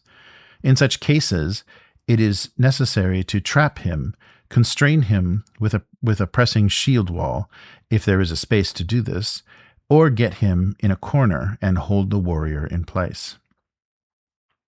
In short, Dwarves' art of waging war is mostly focused on defending small areas under the earth, where it is easier to face their enemies in a cramped and dark passage than out in the large underground caves. However, Dwarven military architecture is so refined that they know how to discreetly pass from small to large scale when needed. Many settlements are connected by storm tunnels, which usually are straight, large tunnels wide enough for Dwarven armies to march and quickly to reach a spot which needs to be defended. However, the access to these large passages are usually secret and positioned with great accuracy, obliging eventual invaders to pass through dangerous bottlenecks rather than to exploit the hidden storm tunnel. Because dwarves are so unwilling to go on the attack, it is rare that they are at war, but when it happens, the conflict is usually long and bloody. Dwarves on the march are almost always angry and unfailing in their belief that they will win, even if they do not belong to the defending side.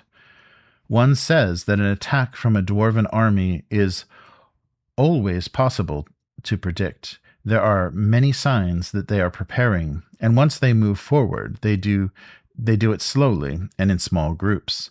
On the other hand, while in defense, they try to disguise themselves as best they can. They want their enemy to doubt how many there are and who are defending themselves, or if they even exist. A beleaguered dwarven city is as quiet, dark, and motionless as the mountain. Slowly, they grind down their enemies by waiting them out. Unexpected guests are often surprised by dwarves hiding in narrow burrows, on cliff edges, or in holes in the ground.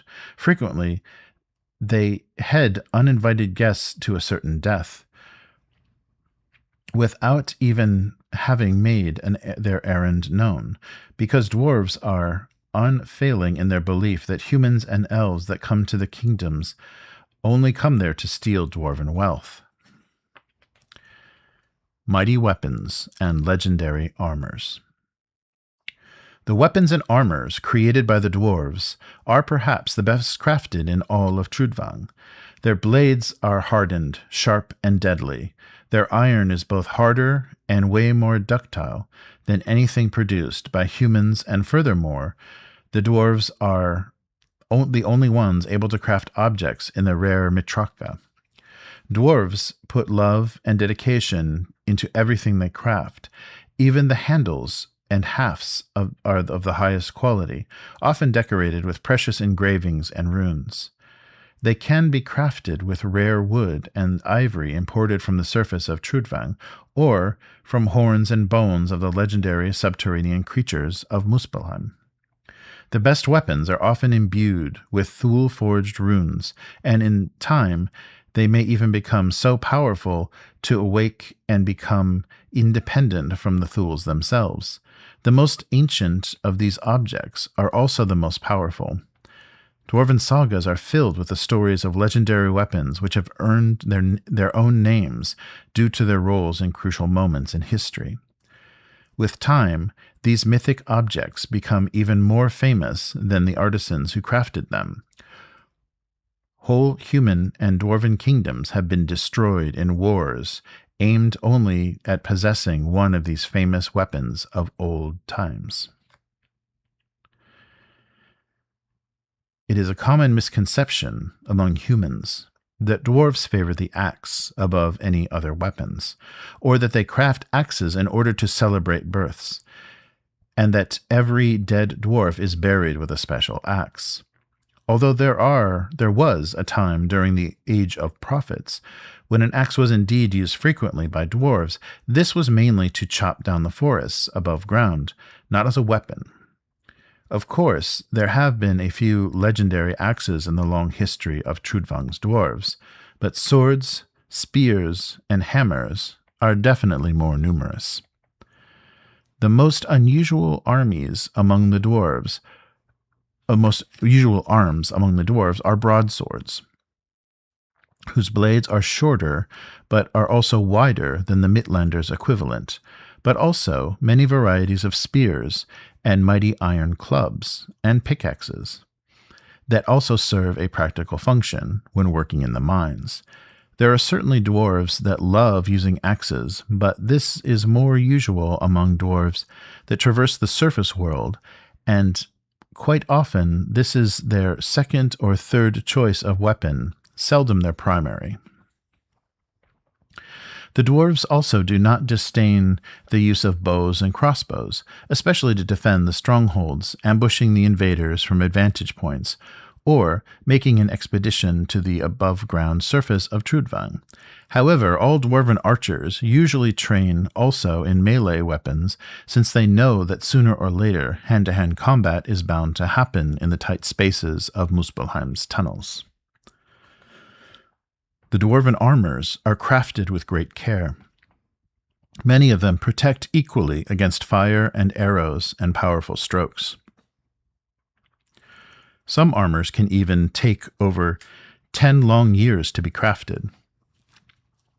And some armors, such as the legendary Zovordkumaki or the Black Mitraka, are said to have been taken almost 100 human years to complete. As always, craftsmanship is superb. There is, in truth, only one disadvantage to dwarven armor. It is practically impossible for a human or elf to wear, since it is, almost without exception, crafted to fit the size of a dwarf. Even those suits of armor that can be worn by non-dwarves are often too large in the shoulder area or too short to cover their entire upper body. The use of shields is not unknown among dwarves, although many prefer to use two-handed mauls and spears.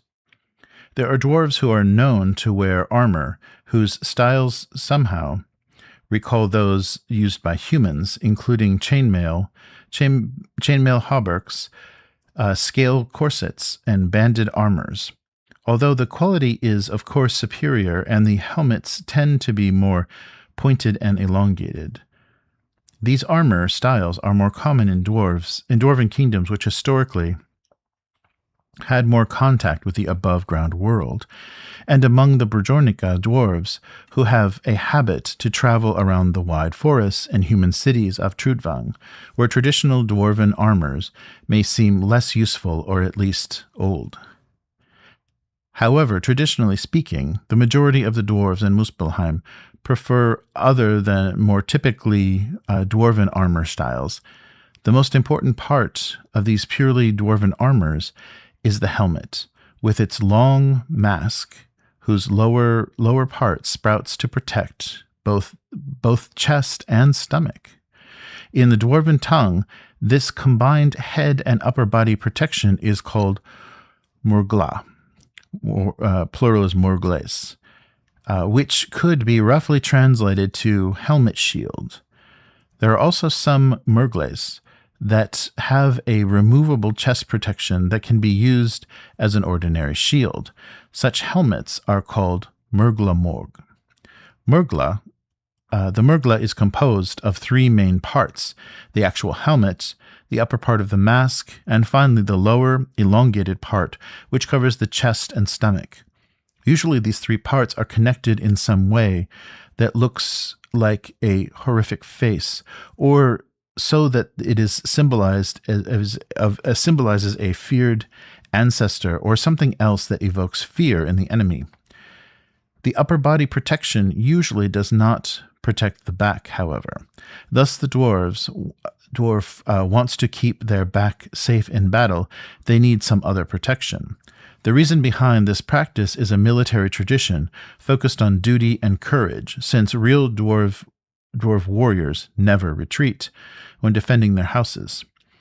On the other hand, the practical explanation is that many dwarf holdings are accessed only through tunnels, which allow the passage of only one enemy at a time, and therefore only one dwarf to defend access.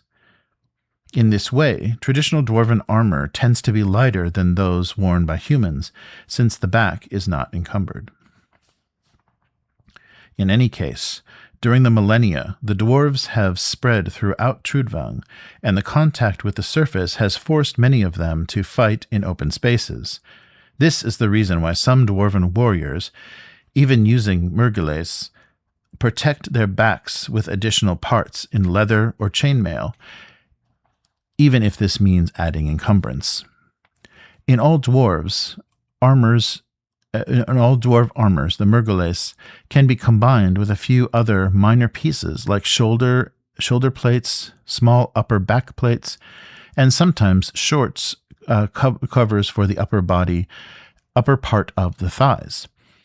All of these are optional pieces, and usually most of the protection is offered only by the three main parts as described above. Rings is also an important element to the dwarven-style armor. A series of thick decorated rings of iron, copper, gold, or silver are worn on the arm to create a kind of protection against both heat and weapon strikes. First and foremost, the rings are used on the shoulder plates and helmets to connect these elements of the other armor pieces, but also to offer an extra layer of protection for those who wear even a heavier form of the armor. The pieces of the dwarven-style armors, the rings, bands, plates, and the murgla, can be crafted in different materials, bronze, iron, or matraka, and can be combined with other pieces to cover different percentages of dwarven bodies.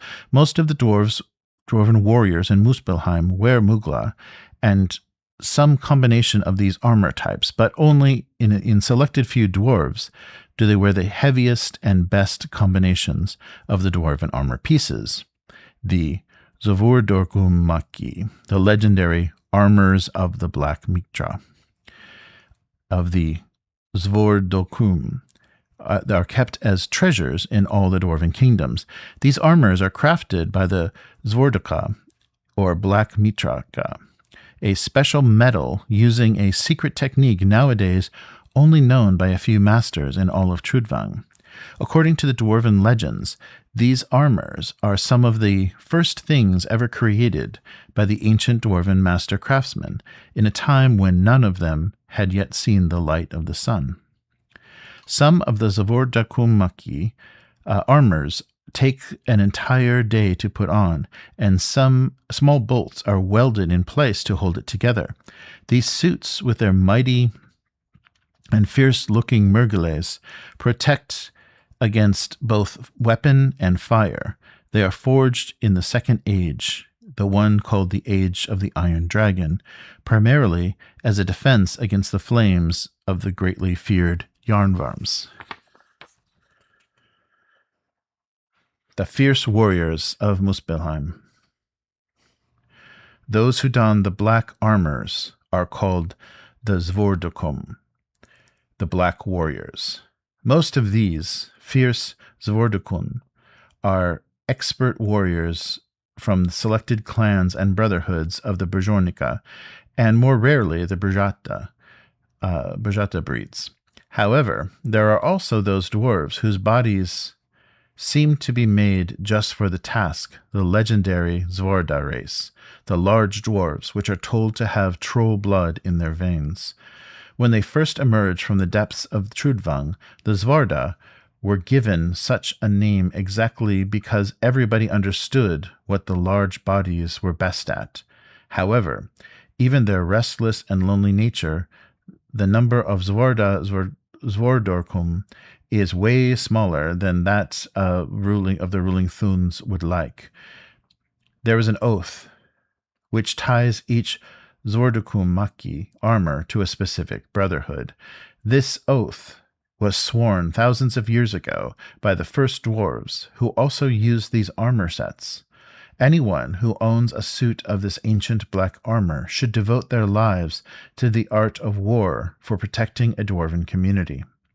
When the kingdom is threatened, the Thun sends the summons. Those with the ancient armor must rise from their dark hollows and step up into the service of the kingdom. Then, in utter secrecy, those with a suit of armor will gather and with a lot of ceremonious pomp put on the black war garb. Since Svardarkum trust the protection given by the mighty armors, they tend to avoid the use of shields, getting two hands free to use large weapons like hammers and mauls, although great swords are definitely not unheard of. A few Svardarkum warriors can resist huge armies of invaders, exploiting the tunnels and traps which in dwarven strongholds force one-on-one fights, nullifying the advantage of numbers. However, even if mighty Svardarkum cannot face alone all kinds of threats with their numbers, this is the reason why the Logvorda exist. They are usually miners or artisans who spend half of their time training with weapons, while the rest of their lives is dedicated to the normal arts of dwarven craftsmanship. When the drums of war resound in the tunnels, they immediately leave their tools and picks to embrace their typically long spears and are ready to fight behind the Svardarkum. Many Logovords wear murgeles, although lighter and lesser quality than those of the Svardarkum. They are also the ones who most often use the Morgula Morg, removing the chest mask so to use as a shield, to be either coupled with a shorter spear and broadsword when they need a shorter weapon for close combat. It is also worth reminding that most dwarven settlements face continuous threats from too many enemies longing for the riches hidden in their vaults.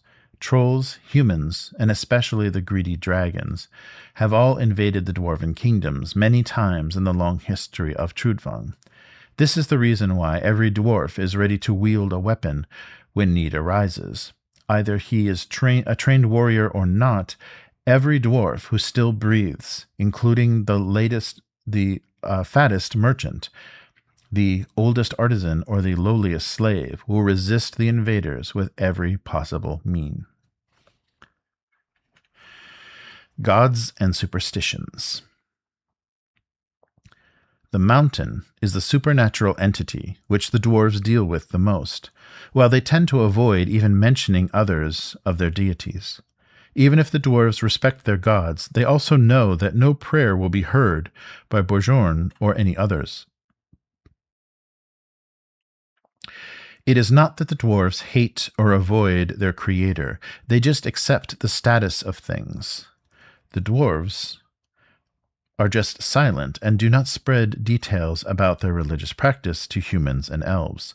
The dwarven approach to religion is in fact different from what humans have instilled, as it is with a larger degree of awe, fear, and superstition, and that it is difficult to understand. With all their mystery and power, the gods and ancestors of the dwarves instill both fear and humility. As afraid of the Hyrm trolls are of magic, the dwarves are just superstitious. They interpret all signs in their environments and surround themselves with small objects that bring luck and prevent accidents. They make sure to never do anything that causes them to offend the gods and bring dishonor upon their ancestors' faithful acquisitions. Since the gods have long since stopped answering the dwarves' prayers, they think that they are angry, and that the dwarves want to do as little as possible to offend their angry creators. The grim attitude to religion is possibly the reason why very few names of dwarven gods are known. Even the details regarding the nature of those deities are mysterious and obscure. Bjorn is, of course, the great creator of Muspelheim and of the dwarf race. The bright-eyed Gutka is his daughter, while the mysterious Brook is an obscure entity whose image is unknown, although the name is clearly connected with the power of healing wounds and illness. On the other hand, Pezka, or Darkness, is an evil goddess of madness and desperation that all dwarves avoid and tend to ignore, not even daring to whisper her name. Yuk is another of the dwarves' gods, and a definitively quite a powerful one. It is an evil and dangerous god whose wrath you do not want to call upon, since Yuk resembles a snake, or at most a snake-like worm creature. The dwarves have great respect and reverence for snakes, but also fear and anxiety. To kill a snake may bring down Yuk's anger, and therefore dwarves try to avoid such acts. Another superstition is related to being too long in the sunlight. It is said that there was a time when the sun's rays reached their pale bodies, and the dwarves turned into stone. Although it was several thousands of years ago since anyone heard about a dwarf who was actually turned into stone because of the sunlight, the horror is left in their hearts. Of course, all of this superstition evolved from the blinding effect that the sun has on the dwarves who have never before left Muspelheim. However, as a matter of fact, dwarves who stay too long in the sunlight feel uncomfortable and anxious. Even those whose eyes have adapted to the Gruningagap daily splendor, and also say that their blood is drying. For the same reason, dwarves which happen to be out of Muspelheim prefer traveling in the forest, especially at night. During the day, they like to sleep under a rock or in an abandoned burrow. Dwarves and Vitner. Vitner weaving is an art that the dwarves tend to ignore, since they all believe that since their souls are too bonded to the mountain, they cannot learn an art which may meddle with the will of the mountain spirit. However, the real problem is that their race lacks the natural capability to manipulate Vitner, but it is rather a cultural phenomenon which makes dwarves to see Vitner weaving as inherently wrong for them in practice. The whole dwarven society is focused on liberating the soul of the mountain, which is hidden inside the materials from which they craft objects, fulfilling in this way the mountain's will. Vitner weaving seems to be the opposite to such a philosophy, since Vitner weavers bend the nature of reality to their own will, without any respect for whatever is the destiny of the objects, as conceived by the mountains itself. However, what not many humans know is that there are a secret group of dwarves who have dedicated their lives to Vitner weaving. They are the Yurmatrakas, renegade dwarves who have been struck by the fascination of using Vitner weaving for crafting objects. All of them are Barajas, and this is hardly a surprise given how much crafting and smithing activities are the center of Baracha lives. All the Baracha smiths know that ambition and creativity are always trying to create the most perfect objects. The Yurmatrakas have just surrendered to these feelings, going beyond the cultural limits of the dwarves usually have by perfecting their crafts in ways which are normally prohibited. The Yurmatrakas are different from human and elven Vitner weavers, even if they can weave spells. They are more interested in graving magical runes on objects to be imbued with supernatural abilities. This practice is seen as abominable by most dwarves, since it looks like an impious mockery of the sacred runes of the Thuls. This is the reason why the Yurmatrakas are hunted and killed on sight in all dwarven kingdoms. These renegades have a life in secrecy, usually inhabiting hidden fortresses and hideouts in some unexplored parts of Muspelheim. Sometimes they are even There are even whole glorkas devoted to these prohibited arts. Although these clans tend to be small, usually do not have hosting more than a score of individuals, even these renegade glorkas, though, usually are not more than 2 or 3 real Jormtrukas, while the other brothers are just normal smiths or miners, serving the vintner weavers. These Jormtrukas' dens are usually highly fortified and well hidden, since Thuns and Thuls tend to order their annihilation wherever they find one. Nobody knows when the first Jormtruka appeared, but this secret tradition certainly started not later than the Age of Dreams. Nobody knows the name of the first Jormtruka, although Dwarven legends speak about some Baratja who have been lost in the lower parts of Muspelheim, where they were corrupted by the tempting whispers of the malicious Yuk, the snake god.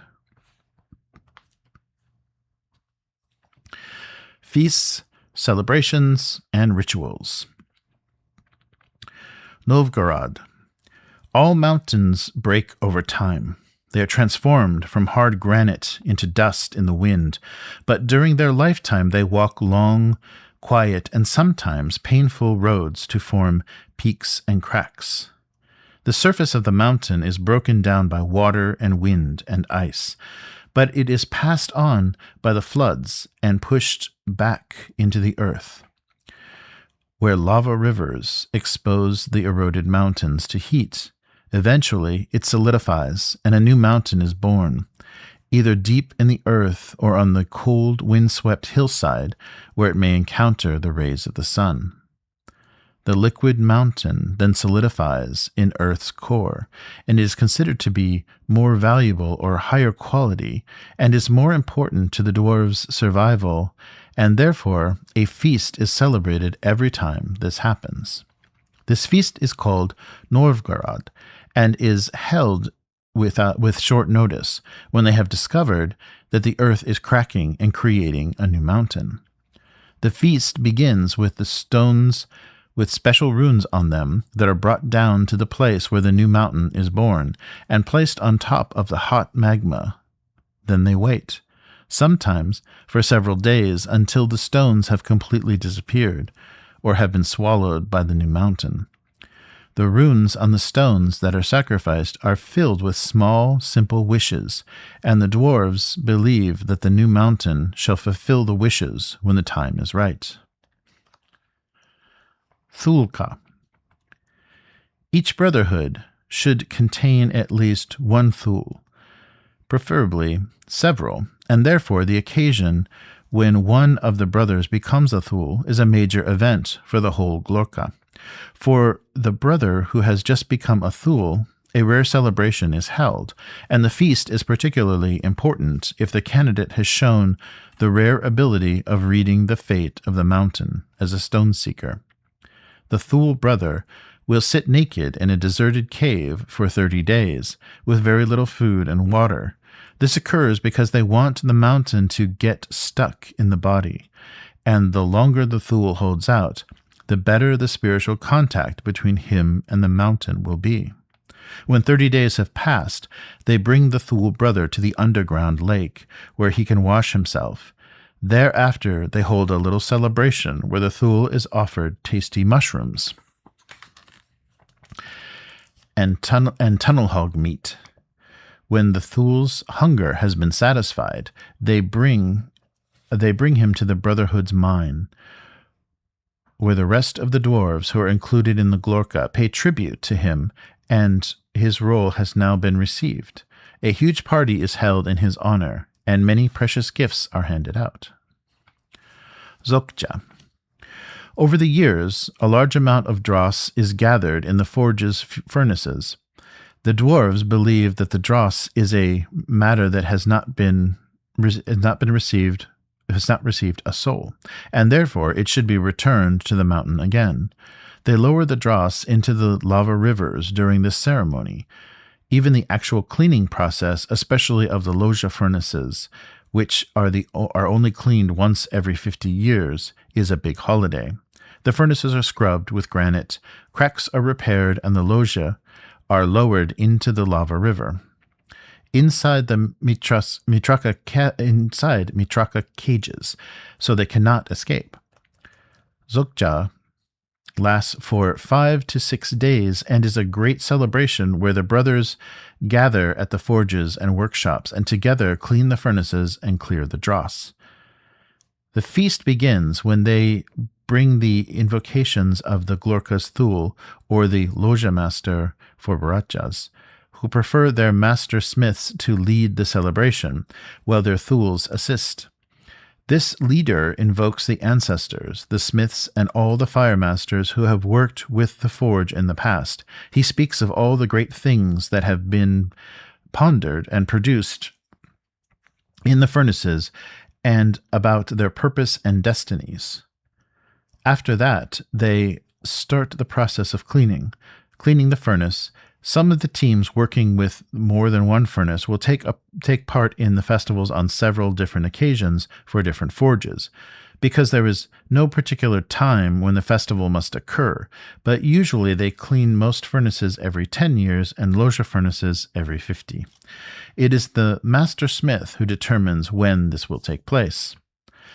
When the furnace has been cleaned and the dross has been returned to the mountain, it is as if the furnace has been given new powers. The loggias burn even greater than before, and the metal that is melted in the forge is cleaner and more beautiful than it has ever been before. Logi Vorsk.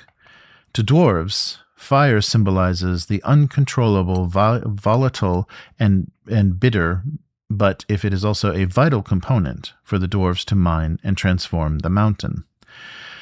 To the fire's untamable glory, a feast in the natural cave halls is therefore held, which includes food, drink, and consisting of intoxicating mushrooms, well-cooked tunnel hog, and a form of liquor made of different kinds of mosses. In the middle of the enormous caves, the dwarves light giant bonfires, some more than 100 yards across, and these bonfires they have a wild party, where they lose all inhibitions. In the lights of the fire they hold wrestling competitions and other events which measure their strength. These parties are usually held once a year, and when the surface is covered for the first time with a white layer of snow, that is according to the calendar of the humans, during the winter or autumn, according to the region, when the snow covers the outside of the mountain, those dwarves living closer to the surface quickly send message to the Loggia Vorsk that it should be prepared, that Loggia Vorsk should be prepared. It will not be many days before the fires burn with such power and lust as they want to burn away the snow that lies like a heavy blanket on the ground above.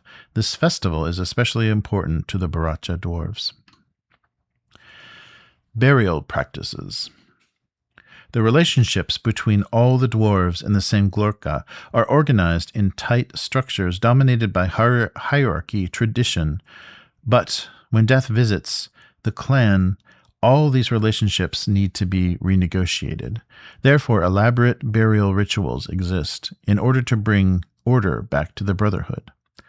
Many funerary rituals have been devised during the millennia-long history of the dwarves. However, the most ancient and possibly also the most complicated form is the so-called Jorglemosk. It is a complicated celebration which consists of two parts. First of all, the dwarves in the Glorka gather in the heart of the mountain, where they return their dead brother to the mountain itself by lowering him into the lava river. This is an important, significant event because it is believed that he will be reborn as a mountain in the purest form. The second part of the celebration takes the longest time and can be very important since it will decide the Glorka's future and who will take the role once fulfilled by the dead brother. Age priority usually has a role, though dwarves are practical enough to understand that in some rare occasions, skills and capabilities should give higher priority than age. All the dwarves gather in the council, a so-called Nordvja, where all the brothers have their say in front of the Rungthuls, who have been specially called for the ritual. All of the brothers, no matter what position or power they have, tell the others that they think what they think will work well and what they think works poorly, and how they should work together, or if there are other things more important to say. Those at the bottom of the hierarchy, who usually do not say anything in other occasions, now get their chance to speak. The other brothers listen carefully in what they have to say, because they may have learned some important lessons since the Jordglamusk. When all the brothers have had their say, which can take anywhere from a few days to a few months, the Rungthuls summarize this by writing it down on stone slabs, which are carried to the Glorka's own vaults. The stone slabs are stored there, together with all of the other slabs, to be produced when needed. Dwarves believe that there are moments when it is difficult to decide on one particular thing. The first thing to do is usually to retrieve the knowledge from the ancient brothers, who may have been dead for hundreds of years. This is how the brothers receive knowledge from past generations, under the firm supervision of the Rungthuls. In any case, not all dwarven kingdoms have available lava rivers for dropping dead brothers inside. Furthermore, the original Jordlamusk ritual does not leave any tomb or remain for practicing the veneration of elder brothers who lived in previous epochs. Given how dwarves are attached to the history of their race, the need for such a cult developed separately in many kingdoms.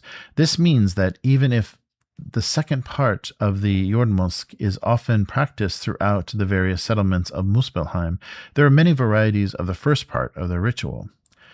For example, some Voracha, fire masters, are buried inside abandoned furnaces, while some famous dwarven heroes of the Bajornica are often cremated. These charred bones and ashes are kept in stone casks, hidden inside fortified vaults belonging to their clans, so that their spirits may guard the sacred objects held in the same vaults. More often, in the dwarven kingdoms, the bodies of the buried are buried inside special cavities of the mountains, usually in hidden chambers inside large caverns with dramatic vistas, or on the walls of deep chasms and gorges. In this way, the old dwarves become part of the mountain itself, and the doors are usually firmly sealed, never to be opened again. However, these tombs may become objects of veneration, as the Rungthuls inscribe runes of memory and wisdom on the rock-cut facades. It is to be read and respected by the brothers of the same Glorka in the following centuries.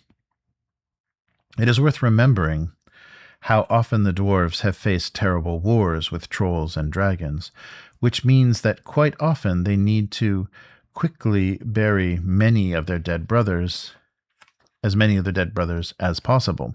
Cremation can be a solution, although huge amounts of fuel may be rare sometimes in Muspelheim.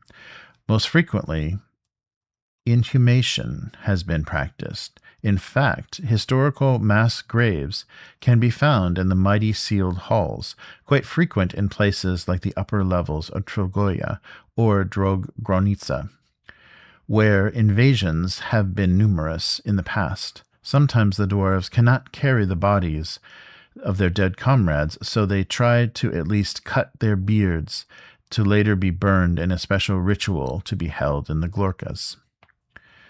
Some of the wildest and most desperate dwarves, especially in small and isolated settlements, have started exposing their dead in hidden caves, to be consumed by wild and exotic creatures of the depths. These bodies therefore return to the cycle of the underground life of Muspelheim. So many other burial practices and rituals exist throughout the dwarven kingdoms, although the required needs are always the same: to connect the dead brother with the mountain. celebrate his deeds, and find a way to reestablish the order in the dwarven society, though the memory of the deceased and the identification of a worthy successor to the same role in that society. Dwarven music. Most humans are surprised when they discover the love that dwarves have for music. Like for many cultures in Trudvang, for dwarves, music is also linked with telling old sagas and stories, as well as transmitting ancient traditions to new generations. Although, unlike the music of the surface races, dwarves tend to use less words as possible. Their music is in fact mostly composed of powerful drum beats and boisterous horn blasts, alternated by occasional rare voices of the dwarves, which tend to repeat single words or sounds with a deep, resonating, and low tone. The senses of rhythm and echoing power are more important for the dwarves than any kind of symphony or melody. Dwarven music is meant for creating strong feelings, making the bodies of the listeners to shake and vibrate as the music reaches them. The rojdoki, the mountain horn, is a large wind instrument, usually in bronze, which is perfect for this aim, but even more diffused are the drums, which exist in different sizes, including both small rojorgi and large kolova varieties. The zotjorn, or drummers, are important for dwarf communities, and they are known to practice their arts for days in certain sacred periods.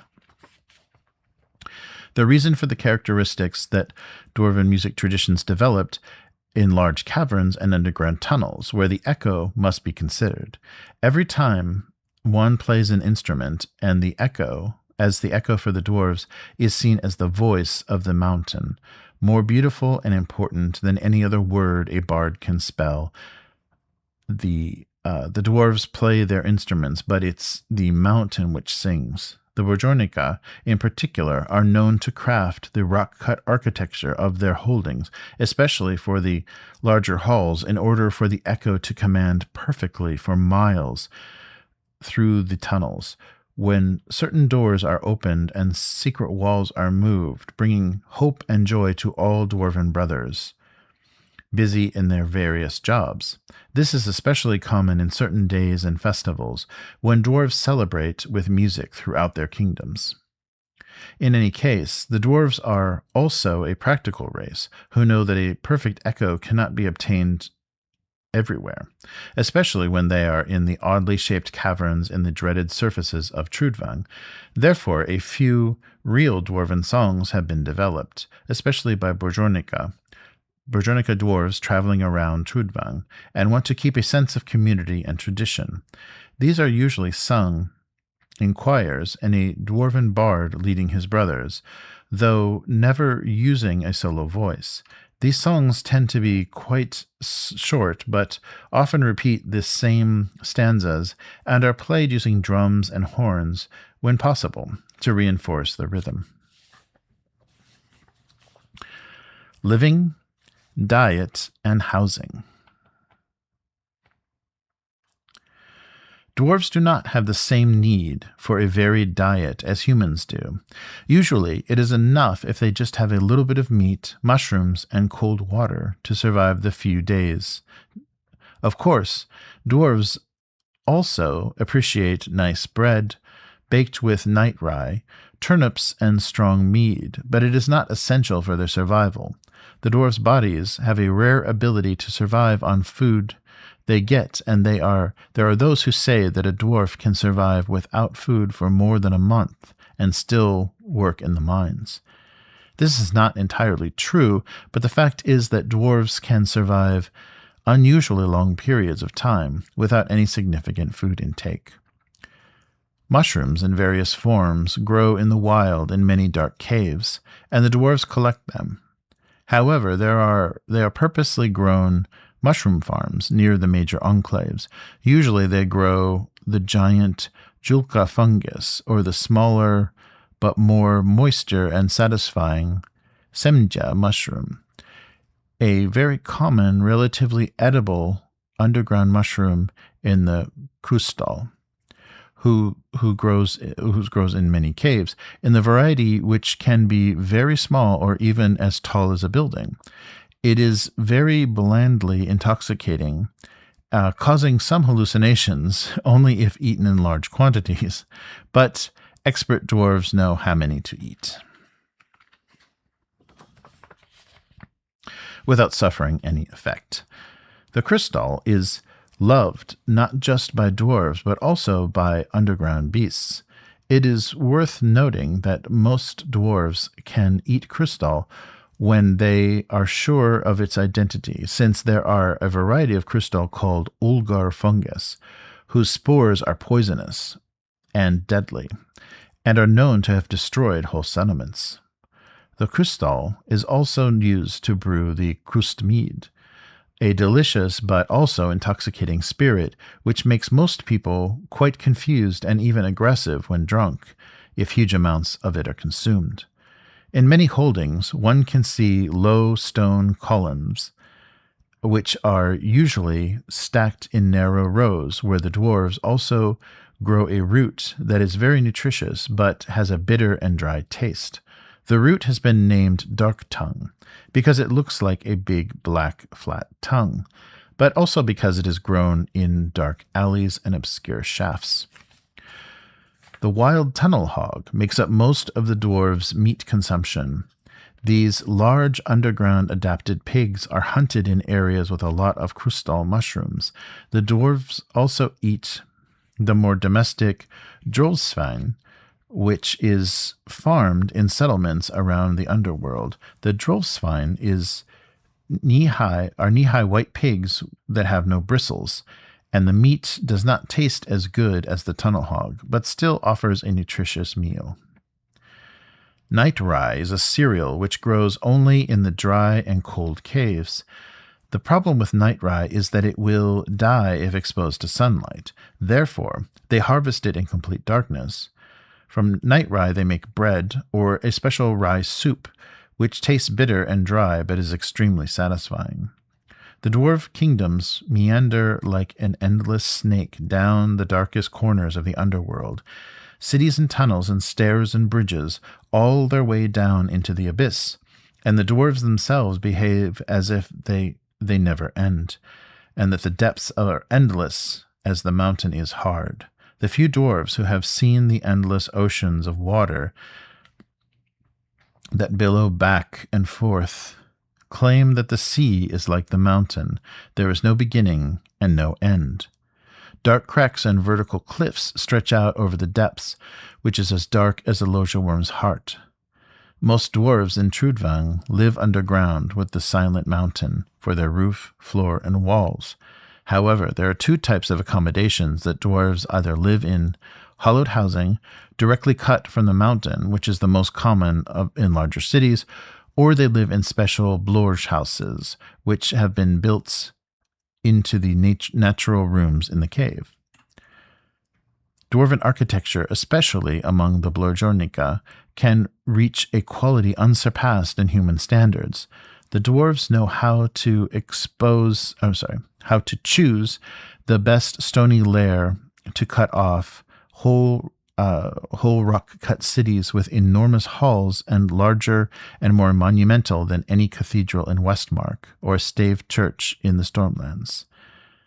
They know how to create whole fortifications on the steep cliffs of bottomless gorges, and they are capable to keep straight rock-cut walls for miles inside their never-ending tunnels, which connects kingdoms and settlements. Fire, fuel, and smoke. To properly understand the dwarven way of living, it is important to remember that Muspelheim is not just a realm of darkness, but also of fire, which is one of the most important elements of the dwarves. But the fire must be tended in order to not vanish and die.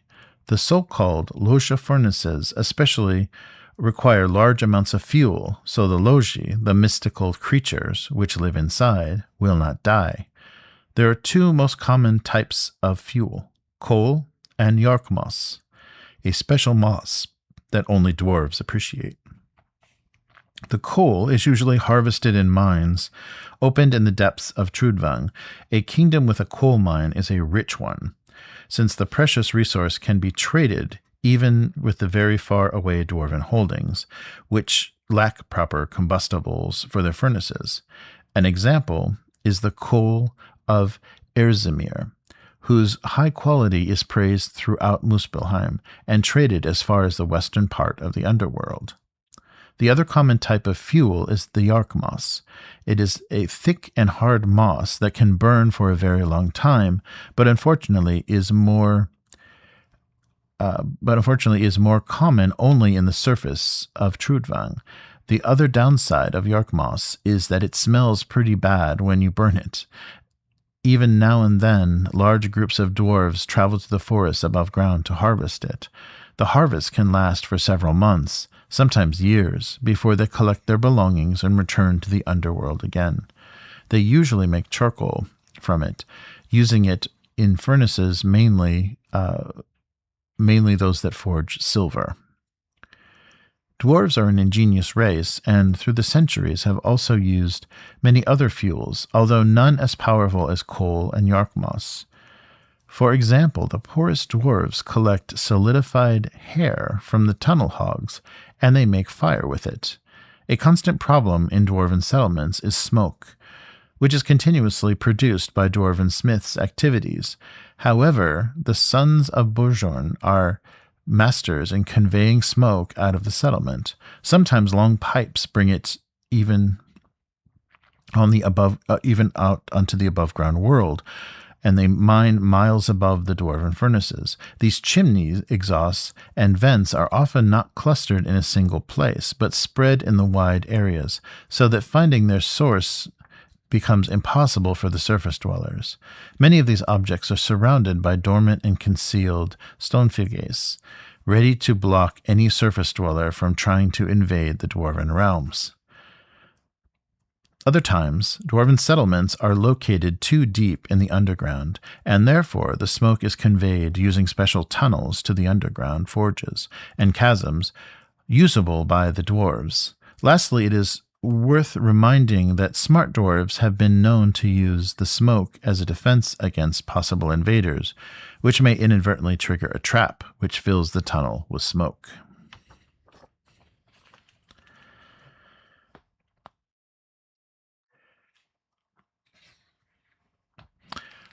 Underground climate and dust storms. Except for the glowing lava rivers that light the dark, or the furnaces that light up the cave rooms, only darkness and harsh cold walls wait for those who descend into one of the dwarven kingdoms, with the exception of Glintsmachuli, which a faint light constantly illuminates the path and halls. The cold windswept plains with the blizzards or the burning hot summer meadows do not reach the dwarf kingdoms and their endless tunnels, which are not at all affected by the four seasons that reign above the ground. Down here, the climate is always the same. It is, however, warmer in some places and colder in others, but neither the weather nor the wind across the landscape determines this or affect the people who live here. In the dwarven kingdoms, they talk about dust storms, floods, and earthquakes. Those natural phenomena will not follow the same time frame as the four seasons, but they nonetheless affect the dwarves who live underground, in the same way as the seasons affect those living above the dwarves' kingdoms. The dust storms especially have a great impact on the dwarves' lives, as they can continue for long periods of time. The dust storms consist of heavy clouds of stone dust and granite powder, which are formed when huge caves collapse. The storms quickly spread into the crowded tunnels, making it difficult to breathe, and visibility can be virtually non-existent for several days or even weeks. When the storm calms, the stone dust forms a thin layer on the ground, which sometimes means that a huge mushroom crop will die. Smaller creatures collapse in the dust, and the enormous drifts of dust block certain passages. This is, however, very unusual, and only occurs when the so-called Yulnvor, the giant caves, collapse. But something good will also come from the bad. The stone dust also has the effect of snow. For the tunnel hog hunters, the dust storm is often good because it makes it easier for them to track their prey, for both dwarves and animals. The problem is, however, that you have to be careful so that you do not inhale too much of the dirt and get the so-called dust core, which means that the lungs fill with stone dust and you will suffer a painful death. Measuring time. It can be pretty peculiar to descend into a dwarven settlement and spend time in the darkness, wedged between huge boulders and narrow passages, which slither off into infinity and vertical cliffs. You will hardly notice the difference between the seasons which occur above ground. Therefore, the dwarves do not divide their calendar into years which follow the seasons. Instead, they follow a cycle of predetermined events which mark the end of something old and the beginning of something new. There are 3 cycles which the dwarves talk about when they measure time: mining, processing, and completing. The history of the miners is used to count the life cycles of the dwarven empires.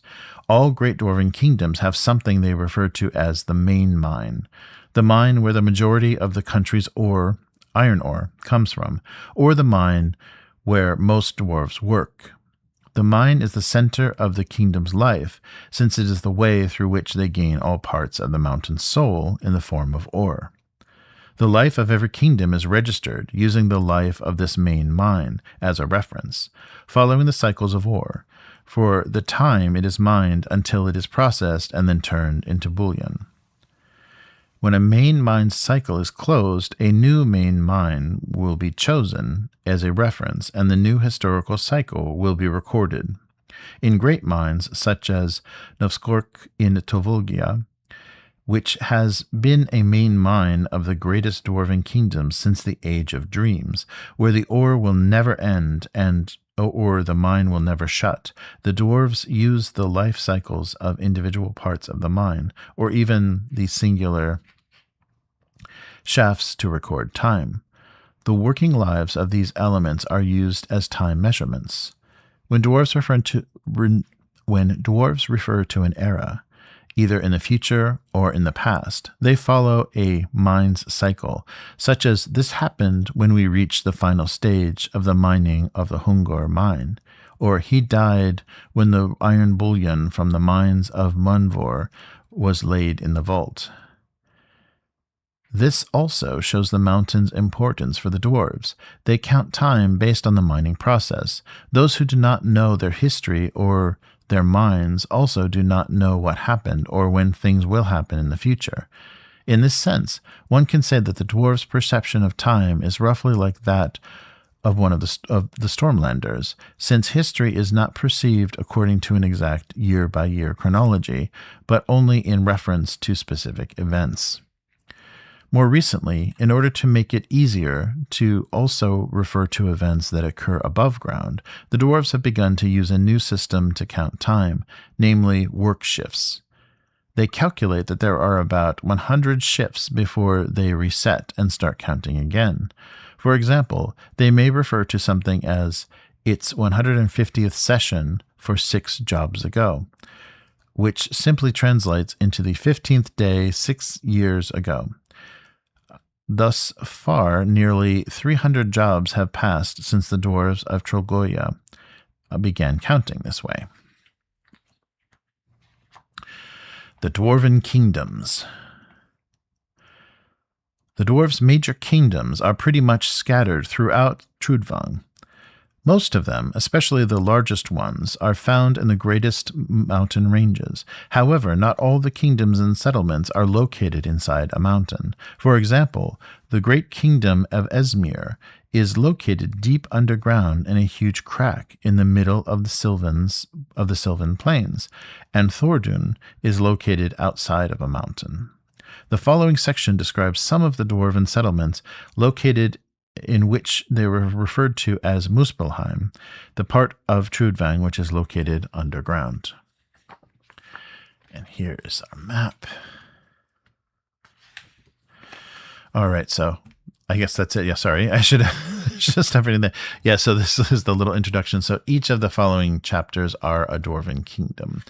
And so if you'd like me to read any of these individually, let me know in the comments. But we'll stop for there from the diet and time and different culture and things for the dwarves. So as you can see, it's a bit different from other dwarven sources, but there's also things that kind of overlap or are translated a little differently.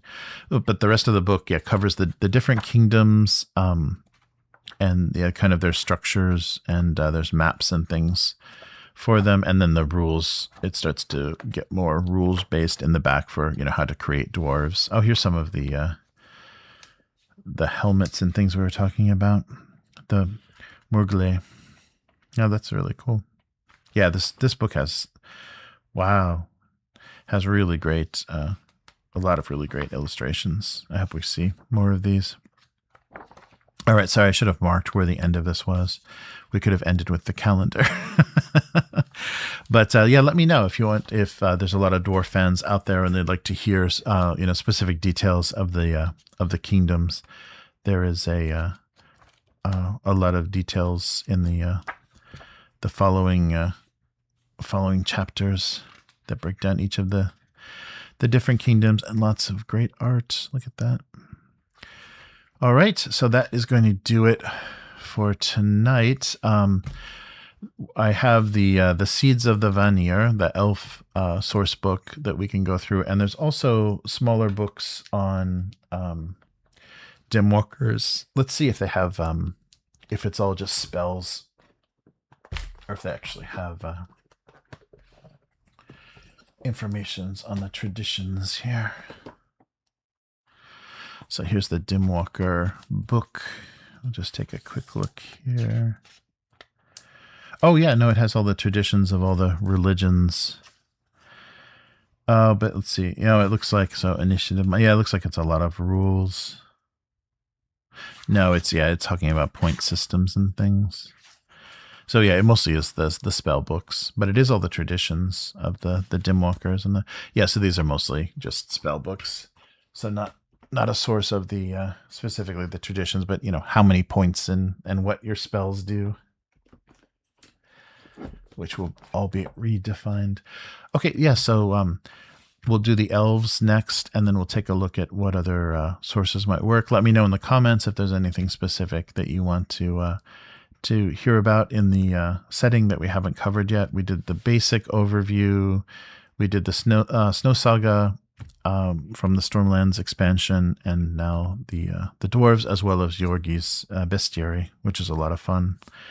A lot of monsters in there. So that'll do it for this week. I'll be back again tonight. I'll be back again tomorrow. And we'll cover the elves and the Seeds of Vanir. So thanks for watching and listening, and I'll see you soon. And big thanks to the members and patrons for supporting the channel and making this kind of holiday stuff possible. So thanks so much, and see you again. Goodbye.